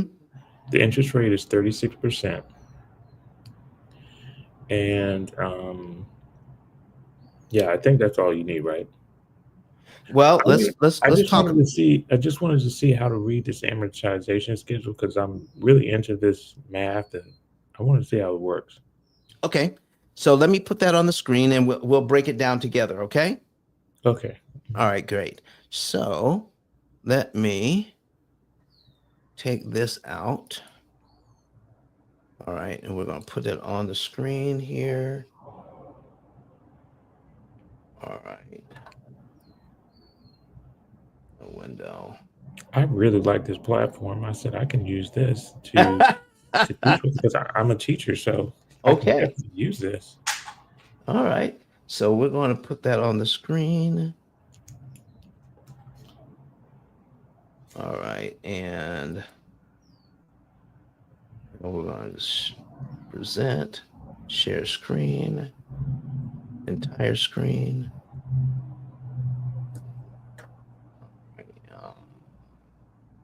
There it is. Okay. Now, you said you have a credit card. Yes. Okay. And we'll talk about that. So how much you owe on it?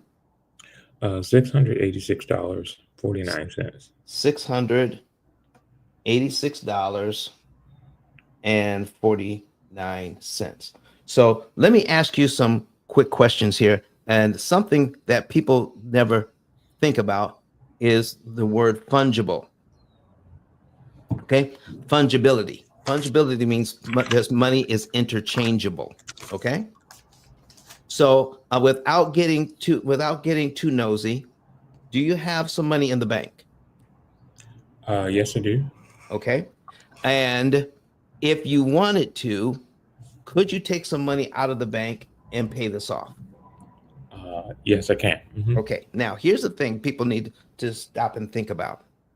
People, when it comes to money and how we think about it, the money in the bank we like to see. Okay. And then if we reduce the money we have in the bank, we feel bad about it.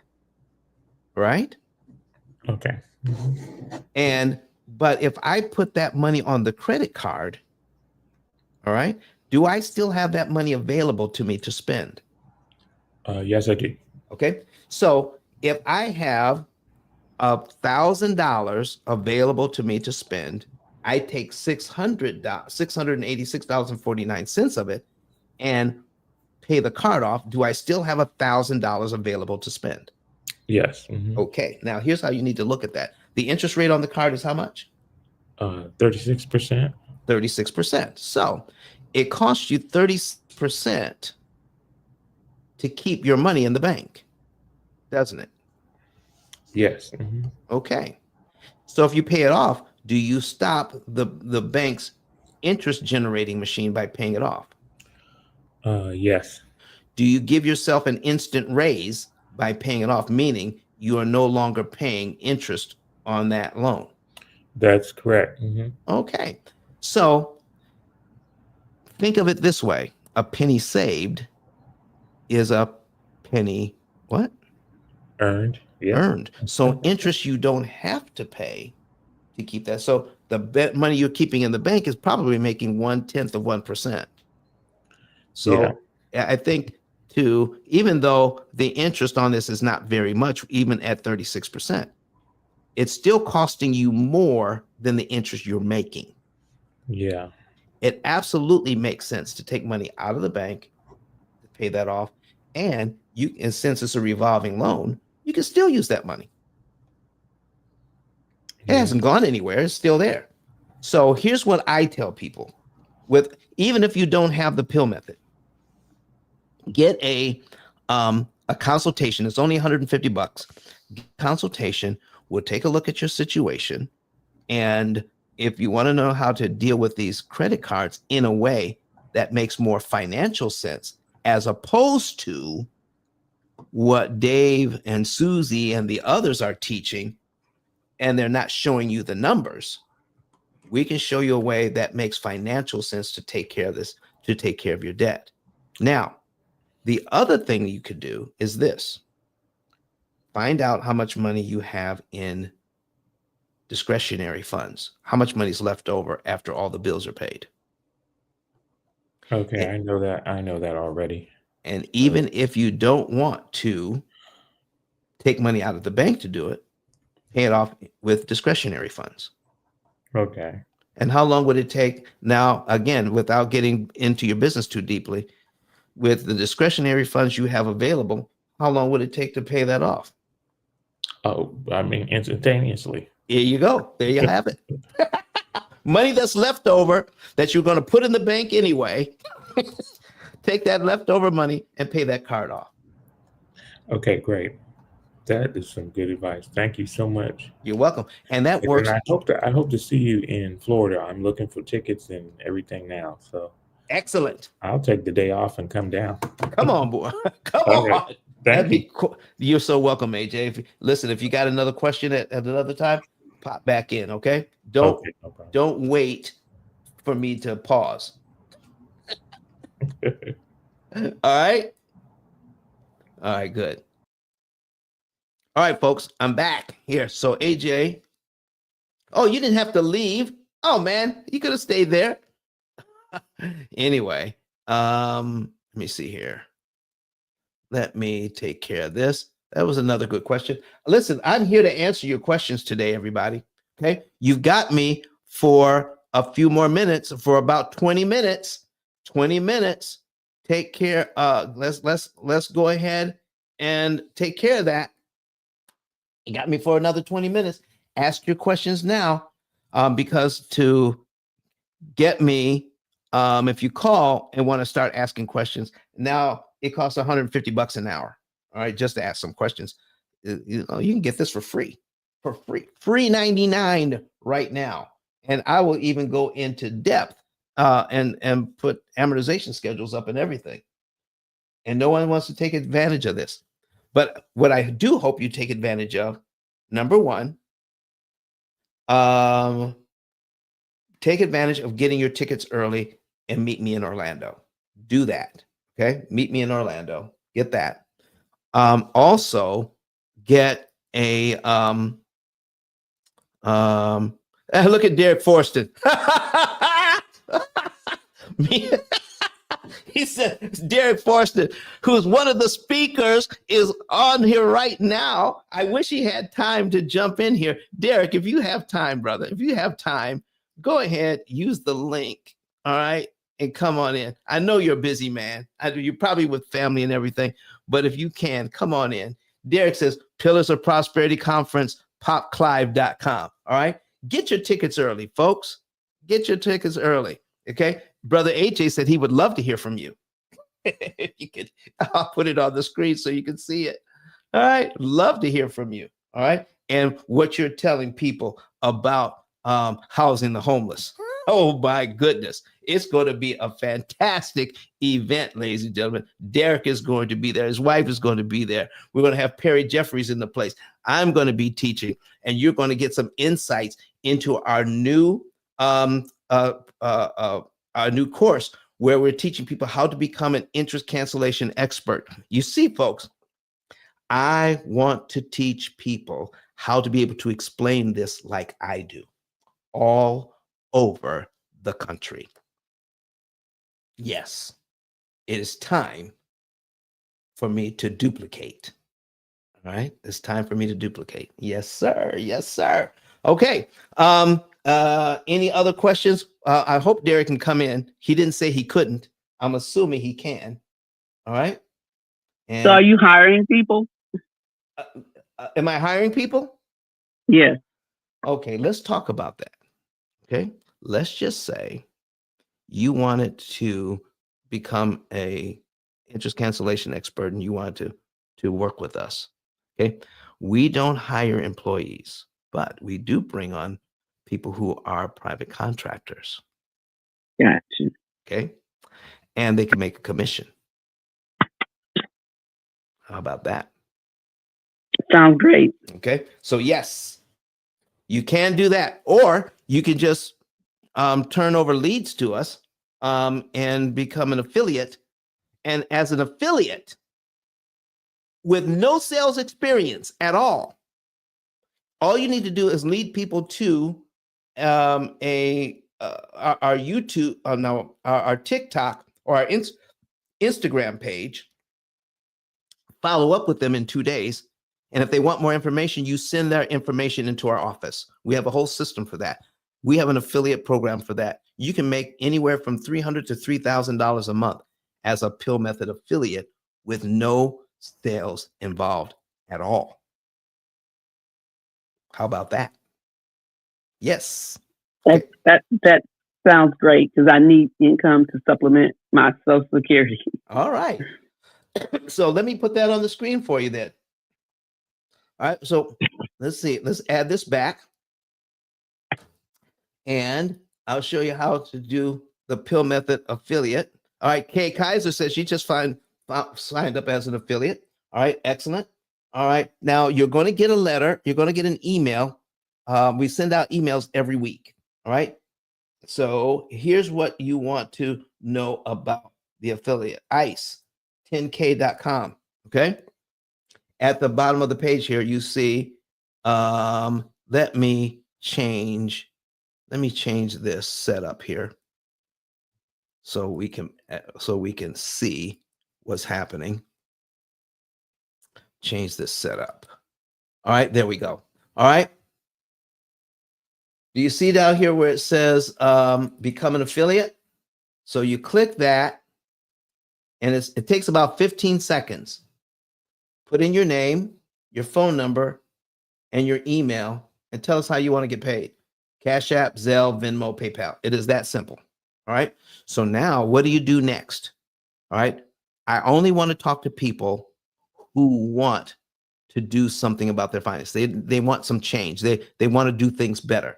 So what we do is we introduce them to either our TikTok page, okay, or our Instagram. So do a little bit of research, get our link for TikTok, get our link for Instagram, all right? And if you want, let me go back here. You scroll down, dun, dun, dun, dun. Here it is. There's our website, there's Facebook, there's YouTube, there's Twitter, there's LinkedIn, Instagram, and TikTok. Get our Instagram and TikTok links and share that with individuals, because our videos there are no longer than 10 minutes. Some are 2 minutes, some are 5 minutes, but no longer than 10 minutes. Let them watch those, because it's nothing but question and answer, and we show some examples. All right. Some are in 2 and 3 parts even, because we don't want the videos to be longer than 10 minutes. So as they watch those examples, they want to know more about this. So make sure you call them back, whoever you share this with, within 48 hours, no more than 48 hours. Once they say, I want more information, you go back to ice10k.com, all right? ICE, the number 10, the letter K.com, go back there, scroll down underneath my picture, and then click on refer a friend. You fill this information out, send that information to us, put their name in, put their phone number in, put their email in, and their zip code, and put your name and phone number in here. So we'll know how to, make sure who gets credit for it. Put it in there and give us any additional notes that you can. Please give us some additional notes. Let us know what's going on, because now you're turning them over to our team. Once our team gets this, we're going to call them. Now, the team is first, when you first become an affiliate with us, our team, we're first going to call you to find out how we got this information. Because what we don't want is to call somebody who's not expecting our call. That is not what an affiliate does. An affiliate introduces them to our videos, calls them back, asks them, do you want more information? Someone will give you a call. You fill this information out and send it to us. If our team finds out that you're sending us people who have not watched the videos and are looking for our call, we will take you out of the affiliate pool. Okay, it's as simple as that. Okay, so follow the directions, send that out to us. And if you're following the directions, once a person becomes one of our clients, we will pay you $300. Now, all of this is in one calendar month. If you send us a second one that becomes a client, that one is worth $400. If you send us another one, a third one that becomes a client in the same month, that one is worth $500. If you send us a fourth one, that one is worth $600.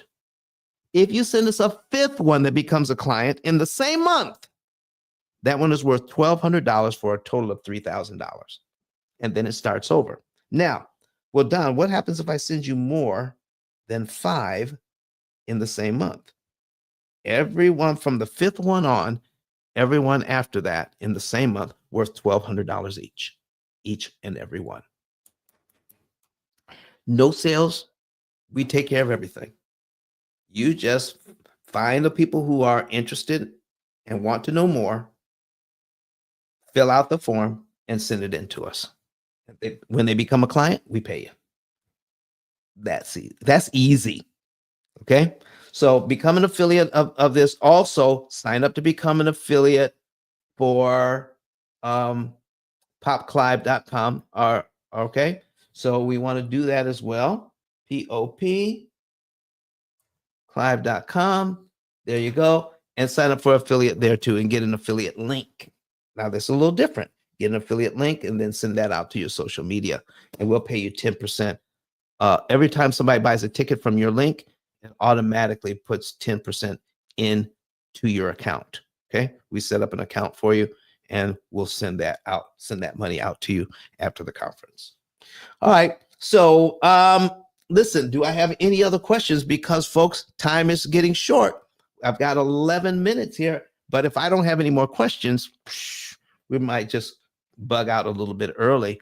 But I want to thank you for being here, spending the very first day of the year with the P.I.L.L. method. Okay, I want to thank you for that today. Make sure as many people as you can possibly introduce them to this replay, to this video today. Please do. Okay, please do that so that they can know more about what it is that we're doing, how they can thrive in 25 despite banking lies, right? You want to know how to do this right. For the first time in your lives, somebody's going to explain to you how lending actually works and how it's supposed to work for you, how you can borrow money for a lot less, how you can get paid for your education through borrowing, how you can borrow for your car, you can borrow for your house and do it a lot cheaper. And everything that you've learned to do, like down payments, like buying down your rate, choosing, you can literally choose a higher interest rate instead of waiting for interest rates to come down. Listen, folks, if you can afford the payment at 5%, don't let anybody talk you into trying to wait for it to come to 5%. I listened to some experts. You know, I watch CNBC. I listened to some experts. They're thinking it may not get down to 5.5 until sometime in 2026. So if you're waiting for interest rates to come down, don't wait. Get the house now. If you can afford your house at a higher interest rate, then do that. Okay, do that. Kay says, where are ideal places? Kay wants to know, where are ideal places to invest monies and also accounts that compound monies instead of savings accounts? So, Kay, we have, we did a whole show on investing. All right. And if you go to our website, I think the name of that show is investing too expensive or something like that. Okay.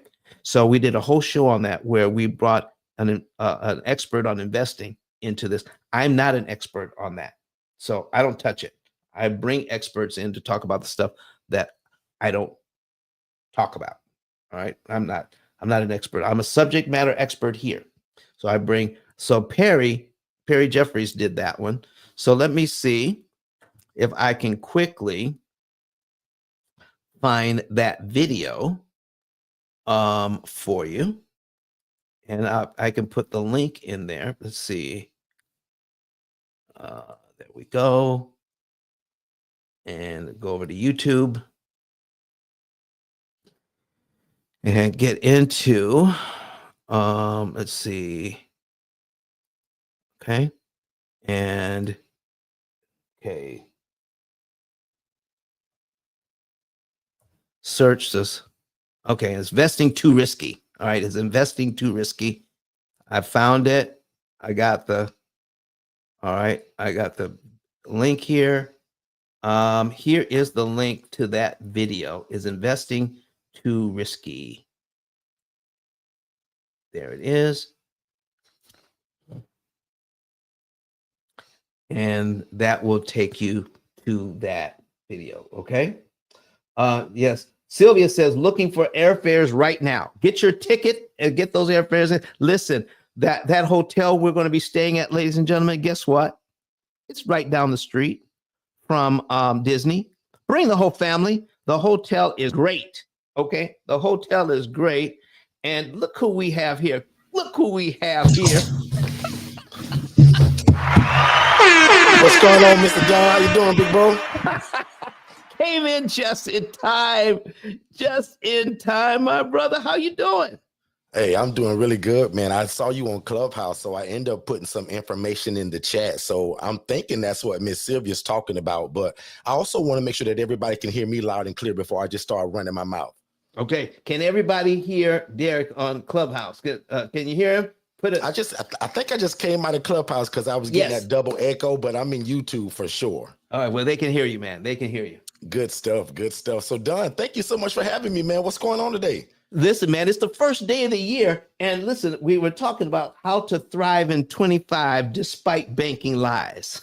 Oh, good stuff. And the first step to that is joining us January 31st. So I'm sure you talked about that over and over if again. If you haven't already, you need to make sure you visit P.O.P.C Live. And no, that's not your uncle or your grandfather. That's just the acronym for it. So it stands for P.I.L.Lars of Prosperity Conference. So that's P.O.P.C Live, popclive.com. And lucky for y'all, Don has blessed me and my family to be able to also come and speak to you all about the knowledge in terms of what we do.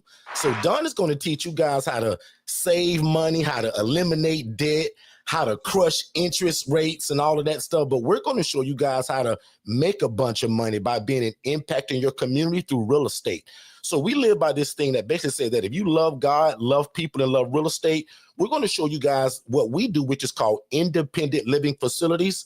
And they're very similar to a group home or an ALF, but the only difference is, guys, you don't have to own the property, right? And there's no license required, and there's no state oversight. So again, if you got a big heart for people, you love God and you love real estate, you absolutely need to be at Don's event January 31st, because again, he's inviting us to talk about it. So my wife and I, who does this also from a nonprofit standpoint, she's coming as well. So we're excited about that. Listen, Derek, give us a little taste of, break down what it is that you do for the homeless community. How do you provide housing for a homeless community with no oversight? What does that mean? Absolutely. So, Don, they're called independent living facilities. And for years, man, we coined the phrase and we just said it. But my wife is really smart. And probably about 2 years ago, we actually trademarked it. So we trademarked independent living facility. So if you hear me talk about ILFs or this shared housing concept, that is simply what that is. And Don, to make a really long story short, man, I used to be a social worker. So I ran into a lot of problems when it came to housing people. I also was a social worker in the mental health field. So I saw a lot of people be discharged to the street, Don, and they had a guaranteed check every month. They had income. But because of their background, Don, a lot of people, quite frankly, was just discharged to the street. And we wanted to do something about that. So over the last 7-8 years, man, we've kind of changed the way homeless people are being viewed, and we're changing the way that they're living. So we'll go out and get a 4-bed, 2-bath home, 3-bed, 2-bath home. Done. It can be a 1-bed, 1-bath home. And the genius part about it, you don't have to own it.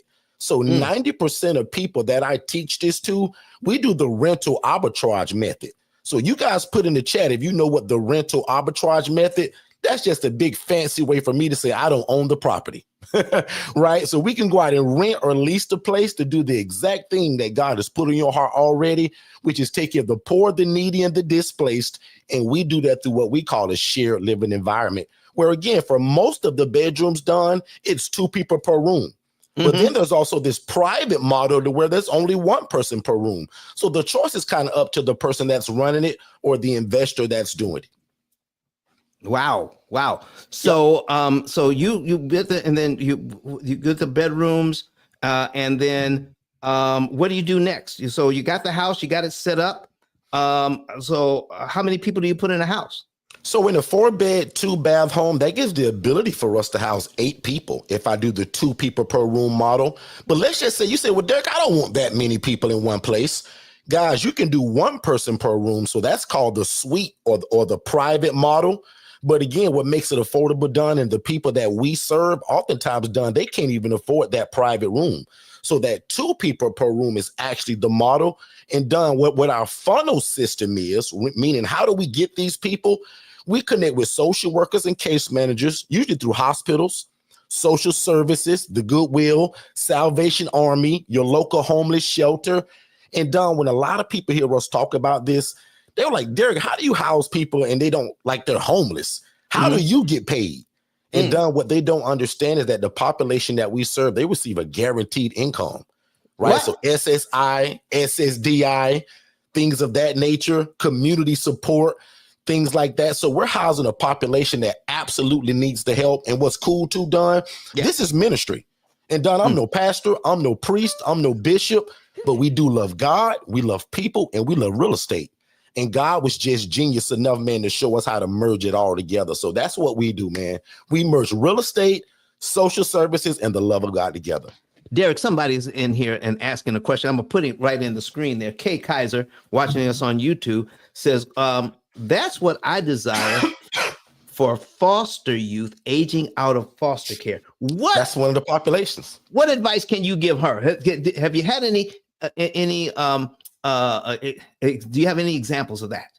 I absolutely do. The first advice is, first of all, make sure you come to Don's event January 31st. So visit popclive.com, because again, I'm bringing this game there. We have a absolute Don's event, but he's allowing me to bring this game to you all because again, we want to show you guys how to make a bunch of money, be impactful in your community, but also do it with the love of God. So again, we've taught people that have that same desire. And watch this. I'm going to give her some game right now. That's a he or she. I'm not sure. Watch this. A part of my coaching will teach you know who you are as well, because watch this, Kay. I myself, the youth aging out of the foster care system is actually not my cup of tea.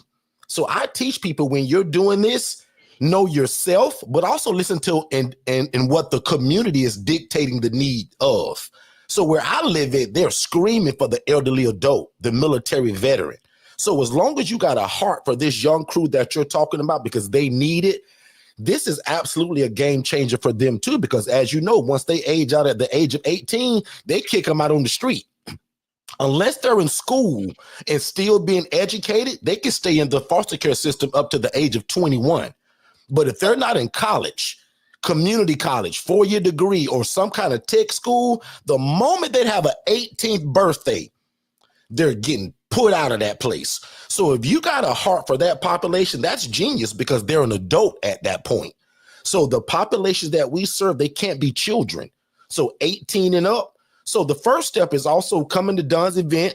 Second step is following us at Forston Consultants. You can just type my name in on Facebook, Instagram, I'll pop right up. I'm all over the internet, right? So in terms of shared housing and real estate, there's nobody that does this better than us. That's why the January 31st event is such a no-brainer for you guys, because again, Don's going to teach you guys how to manage your finances, how to eliminate debt, right? And teach you all of these things that the bank don't want you to know.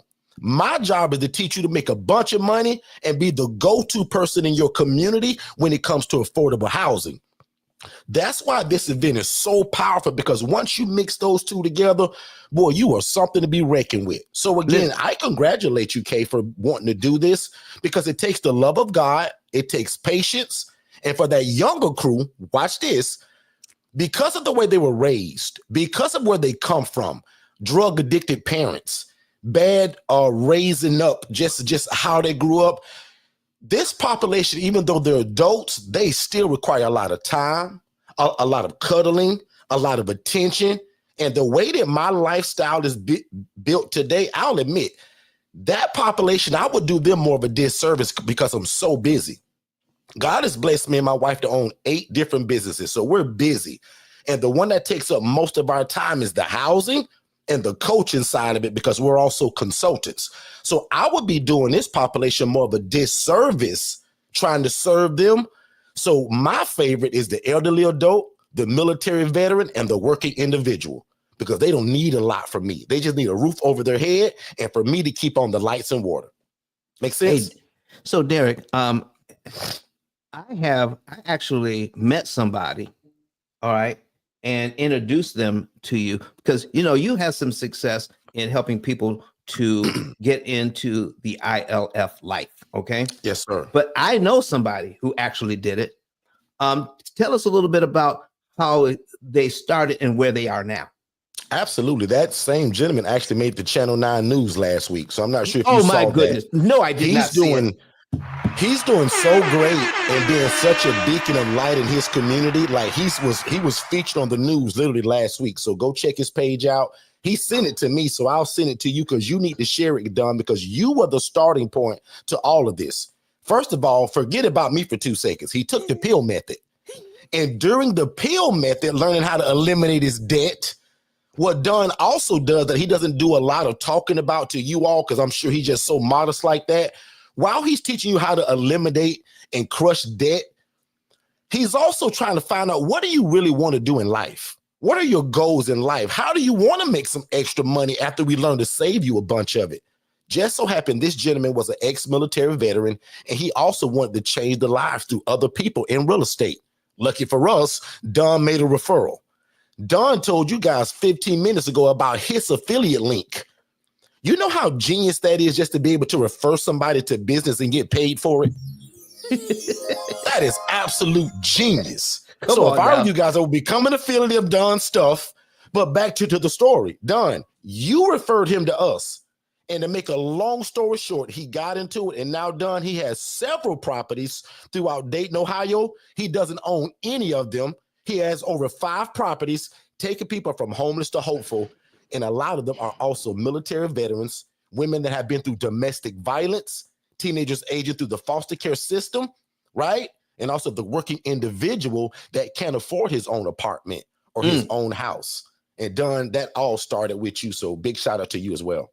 Wow. So he made the news. What did they talk about specifically? I would love to hear how he's changing lives through affordable housing. So literally there's another company in the same area that he kind of connected with, because I teach you guys how to do partnerships. Yes. Like, we're great people, but we can be greater when we partner with other people. Yeah. So you're going to see when you watch that clip how his affordable housing, because a lot of people that we serve, Don, they can't afford to go out and buy a house. They can't afford to get an apartment. They can't afford first, last, and security deposit. So that's why we call it affordable housing. Yes. Mr. D, I'll just use that name for right now, has figured out in his city through our coaching how to combine shared housing and be the answer to affordable housing in his city. So that's what's powerful, man. And watch this. Not like he sought out the news. They found him while he was doing good. Wow. And that's good stuff. Listen, man, we are inviting the news media to this event as well in Florida. Also, now this shared housing, is it intended to be permanent? It can be. So a lot of people, Don, that we move in, Don, they have no intentions on kind of graduating to get their own apartment or getting back with family or their old girlfriend. Some of the guys I'm housing, Don, they tell me from day one, Derek, I've loved this. I'm never going anywhere because, Derek, guess what? I don't have a plan B. Derek, I don't have family. So, Don, as you know, man, we laugh and we joke and have a good time all the time. But if I can be serious for 2 seconds, yes, please. A lot of the people that we're housing, Don, there is no plan B. They have nowhere else to go. So we're the go-to. That's why the Bible says, not me, that the poor and needy will always be among us. So how great is it that we can do God's will, be the answer to affordable housing in our city, but also make enough money to feed your family? And that's what we live by. One more time, slowly. How great is it that you can be in a business model that does God's will? Because Derek didn't come up with this thing to say, well, we're going, the Bible says the poor, the needy, and the widow, it's up to us to take care of those people. The Bible also says that God said that when you do a favor unto me, the least of thee is like you're doing it unto me. So can you imagine doing a favor to God? And that's kind of what this business model is. We're doing God's will. We're making an impact in the community through affordable housing, but you're also able to make enough money to feed your family. Wow. Speaking of that, Derek. Okay, 3-bedroom. I'm gonna do a little bit of math here. You help me, okay? 3-bedroom, 2-bath, 4-bedroom, 2-bath house. Okay, 4-bedroom, 2 beds per room. How much could I charge per bed? So let's give you some math right now, just for even numbers. I'm in Orlando, Florida, right? So if you guys are active in the chat, then I'm not sure where you guys are streaming it, but just put in the chat where you located at, what city and state. But Dom, I'm in Orlando, Florida. So let's just use 700 for a rounded number. My shared housing starts off at the 740, but just for even numbers, $700 times 6 people. Because if I do the 2-person per bed model, Don, that's $4,200. Most of you all where you're living at, there's a lot of profit built into that because of where you live at. It doesn't cost $4,200 to rent or lease a 3-bed, 2-bath home. Now, if you live in California, New York, New Jersey, we got some ways around that too. But Don, there's probably 45 states that I'll argue with anybody that this model, the profit is already built into it because of what it is. It's 2 people per room.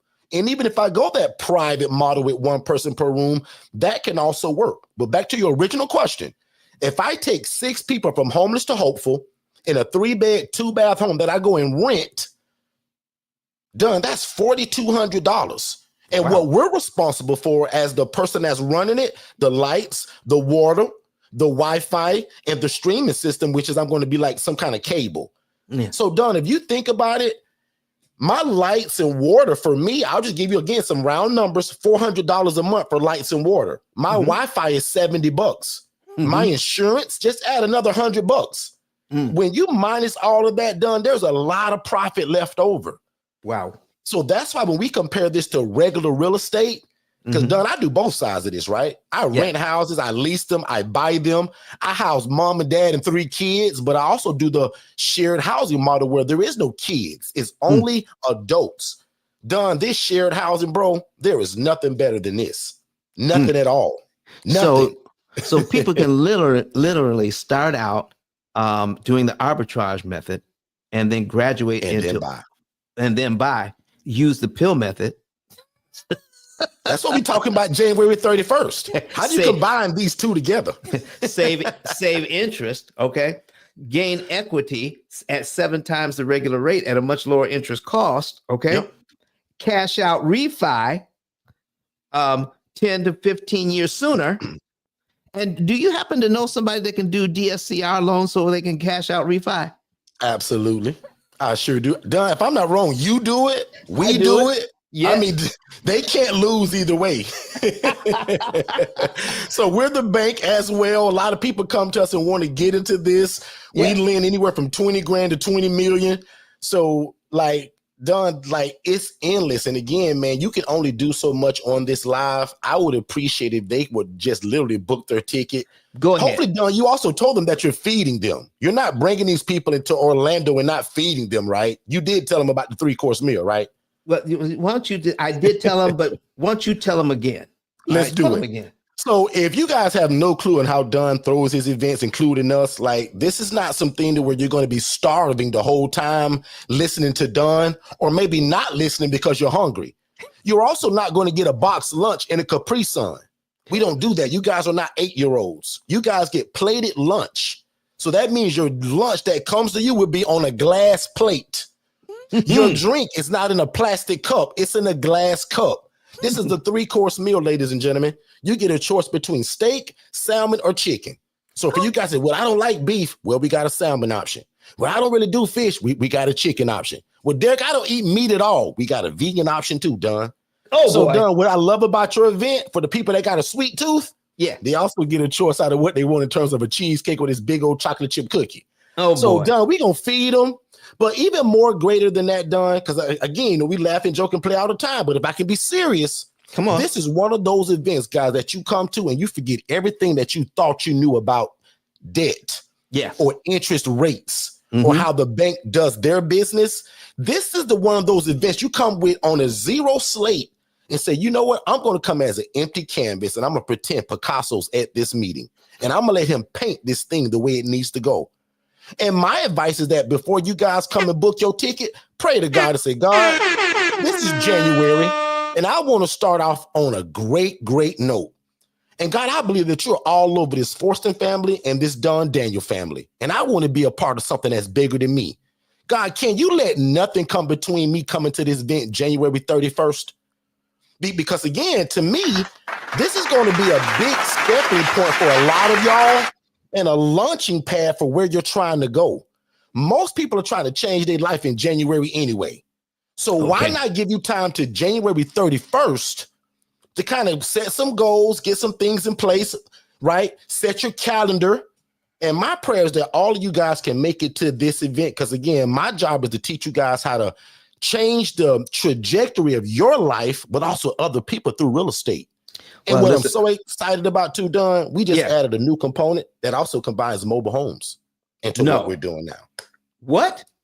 That's the newest thing. Yep. Wow. So we're Derek, I'm excited telling you, for you're that. always doing something new. Even Shay's getting in on the act, reminding us that if you're a couple, or if you're a Yep. couple, that you can get, I think it's $300 per couple. Now, our early bird ticket's 175.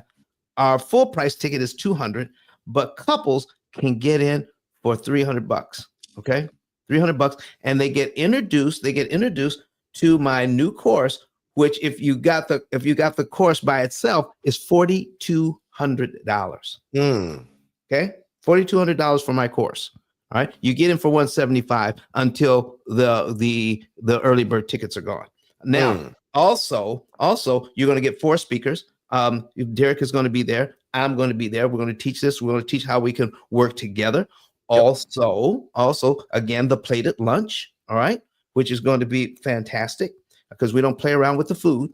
You can't Can't play with that food, Don. Can't They'll play with the talk food. about you if that food ain't right. Exactly. Because you came to my event, Derek, and how was the food? Magnificent. Okay. And Don, you came to mine. How was mine? Oh man, I loved it. We don't play around with that food, y'all, because we know how y'all feel about y'all food. Okay, we don't play with the food. And listen, and it was seasoned. Okay. Ooh, love it. It was seasoned. All right. So you know what I'm talking about. Yes, sir. All right. So now, when you have a low barrier to entry on an event like this, what they generally do is make it up when they sell stuff at the back of the room before they even let you out of the room. They're going to let you in the room, give you some good information, get your mouth watering, get you all excited, and then they put tables up at the back of the room so you can't get out until you put that credit card down and buy that $20,000 deal. Wow. We're not selling anything at this event, folks. Even my book, I'm giving away. We're giving away the $150 consultation. Perry is giving away a consultation. And are you charging for consultation after this? Well, I'm a little jealous right now, so I can't let you guys outdo me. So I tell you what, anybody that books a ticket between now and next Friday, watch this. Okay. And this isn't even planned. I just can't let anybody outdo me, right? If you book a ticket between now and next Friday, I'm also going to throw in one of my best selling ebooks and an ebook bundle, and I'm going to explain them both. Watch this. When a lot of people hear me talk for the first time, they say, oh my God, how can I get into that? Guys, I got a whole ebook bundle that has an ebook, a second ebook, and a role play of some stuff. I got another ebook that we put out probably about less than 6 months ago, and it's our bestseller right now. And basically, it's titled this: How to Avoid the ILF Fiasco, Avoiding the 12 Dumbest Mistakes I Ever Made. So, Don, as you know, Don, because you know my story, a lot of these people don't. In the beginning, Don, nobody would teach me this model of what I'm talking about, right? I sat back and watched people, right? And God allowed me to see a lady that made 41 grand a month doing this model, the shared housing. Don, the only difference is that she was mistreating people, doing it in rats and roaches. I wrote a book because when I got in it, Don, I'll admit I made a lot of mistakes because nobody would teach me. I went through a $40,000 lawsuit. I put that lawsuit in this book. So the 12 dumbest mistakes that I ever made, I'm going to give them that book and my ILF ebook bundle. So one more time, anybody that books a ticket at popclive.com, Don's also going to put the texting instructions in the chat. But if you guys go to popclive.com and buy a ticket between now and next Friday, Don, you just let me know who it was, and I'm going to gift them for free my ebook bundle. It's called the ILF bundle.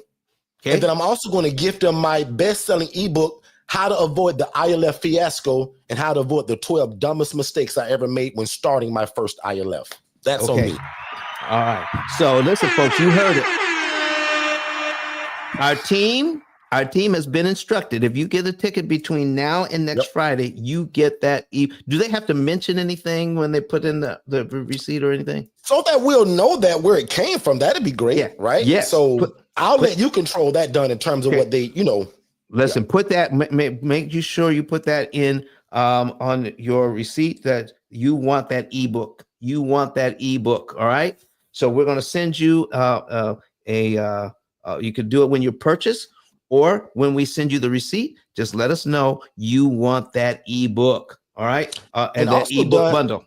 And Don, if you would allow me, I'm not sure if I type it in here if they could see it, but I also want to let the folks know, because they are, because I'm speaking in faith. These people, Don, will come to your event on the 31st, but I want them to get a prerequisite of who we are and what we do too. So if they just text the phrase "more info," so that's MORE, and I'll text it down here if that works.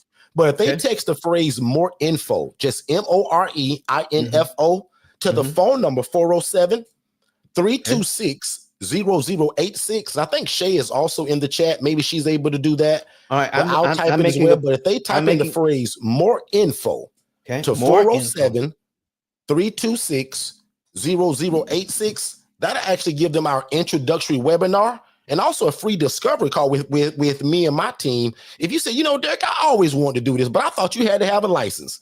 I thought I had to own the property. Derek, give me that phone number again, and I'll put it on the screen. 407 326 0086. Yes, sir. Right. 407-326-0086. All right. I'm putting it on. I'm making a banner right now. And also our YouTube channel is at Forston Consultants. So we went live Saturday and this past Monday. And both of those rooms were specifically about, because we've been doing this model for about 8 years. We are now pledging to get into the mobile home parks doing it now. So that's going to allow us to get into this at a much more affordable way versus having to buy a house or even rent one. I'm seeing now, if they go to my Instagram or Facebook page, I'm showing mobile homes for $5,000. Like to buy it, to own it. So that's cheaper than even renting some of the block homes that we're renting. So if you guys want to be nosy and go to Facebook and Instagram at Forston Consultants, that's where you guys can find all of our content. And then Derek Forston at TikTok. And again, Don, man, thank you for allowing me to just kind of jump in today and share the screen with you. I appreciate that. Well, listen, I got that crawling across the screen right there. More info. People can get that down. Somebody literally just texted. So I look forward to them watching that webinar and then scheduling a strategy call with us to be able to get them started. Because again, affordable housing, guys, is needed. I don't care where you live at. All 50 states is needed. All right. So we're putting that one. We got text P.I.L.L. Let me see here. We're going to put Pop Clive back on the screen. Go to Pop Clive, P.O.P.C.L.I.V.E.com. Get your tickets and become an affiliate. Also, go to ice10k.com and get your savings and earnings report today. Let's go into this new year, ladies and gentlemen. Let's go into this new year with the hope and the promise that we are going to thrive in 25 despite the banking lies. We're going to get rid of all that stuff that we've been told, everything that we've been conditioned to think about money. Get rid of it and do something new and do something better for this year. Let's start today. And a lot of the information we told you about is absolutely free. Do not sleep on this thing. Do not sleep on this thing. We're dedicating our lives to making sure people know this information, and stop giving your money to the bank. Use it to build your own bank and benefit your family. All right? Listen, folks, we're getting ready to get out of here. Derek, you got one last thing you want to say to the folks before we say goodbye? Basically, man, just kind of piggybacking on you, Don. Let's make 2025 the best year ever. Don't give up. Keep God first, because a lot of times, most of the time, 100% of the time, when you put God first, man, everything else just seemingly just falls into place. Also, don't be in such a huge rush. Some things take time. And I like what Miss K said in the chat. She says, I'm coming as an empty canvas. So again, guys, January 31st is a great starting point for a lot of you all in terms of where you're trying to go, getting your finances intact, but also learning another skill set to where you can be the answer to affordable housing in your city. And again, how great is it that, because something else that we stand for and live by, right? We want to love God, love people, and love real estate. And again, we want to please God help people, be respected by the community, but also make enough money to feed your family. That's what we live by. I love you guys. I appreciate each and every one of you. I look forward to seeing you guys January 31st. Book your tickets now. Don't forget, you get a bunch of free stuff if you do book. My name is Derek Forrest, and I approve this entire message. Don, thank you so much, man. All right, ladies and gentlemen, we're getting ready to get out of here. This is going to be our last graphic for today. We're putting it right up there. You can still get that early bird ticket. You can still get the early bird ticket. Go ahead and get it. We're getting ready to, and we're ending the show in 5, 4, 3, 2, and 1. See you next week. Bye-bye, everybody.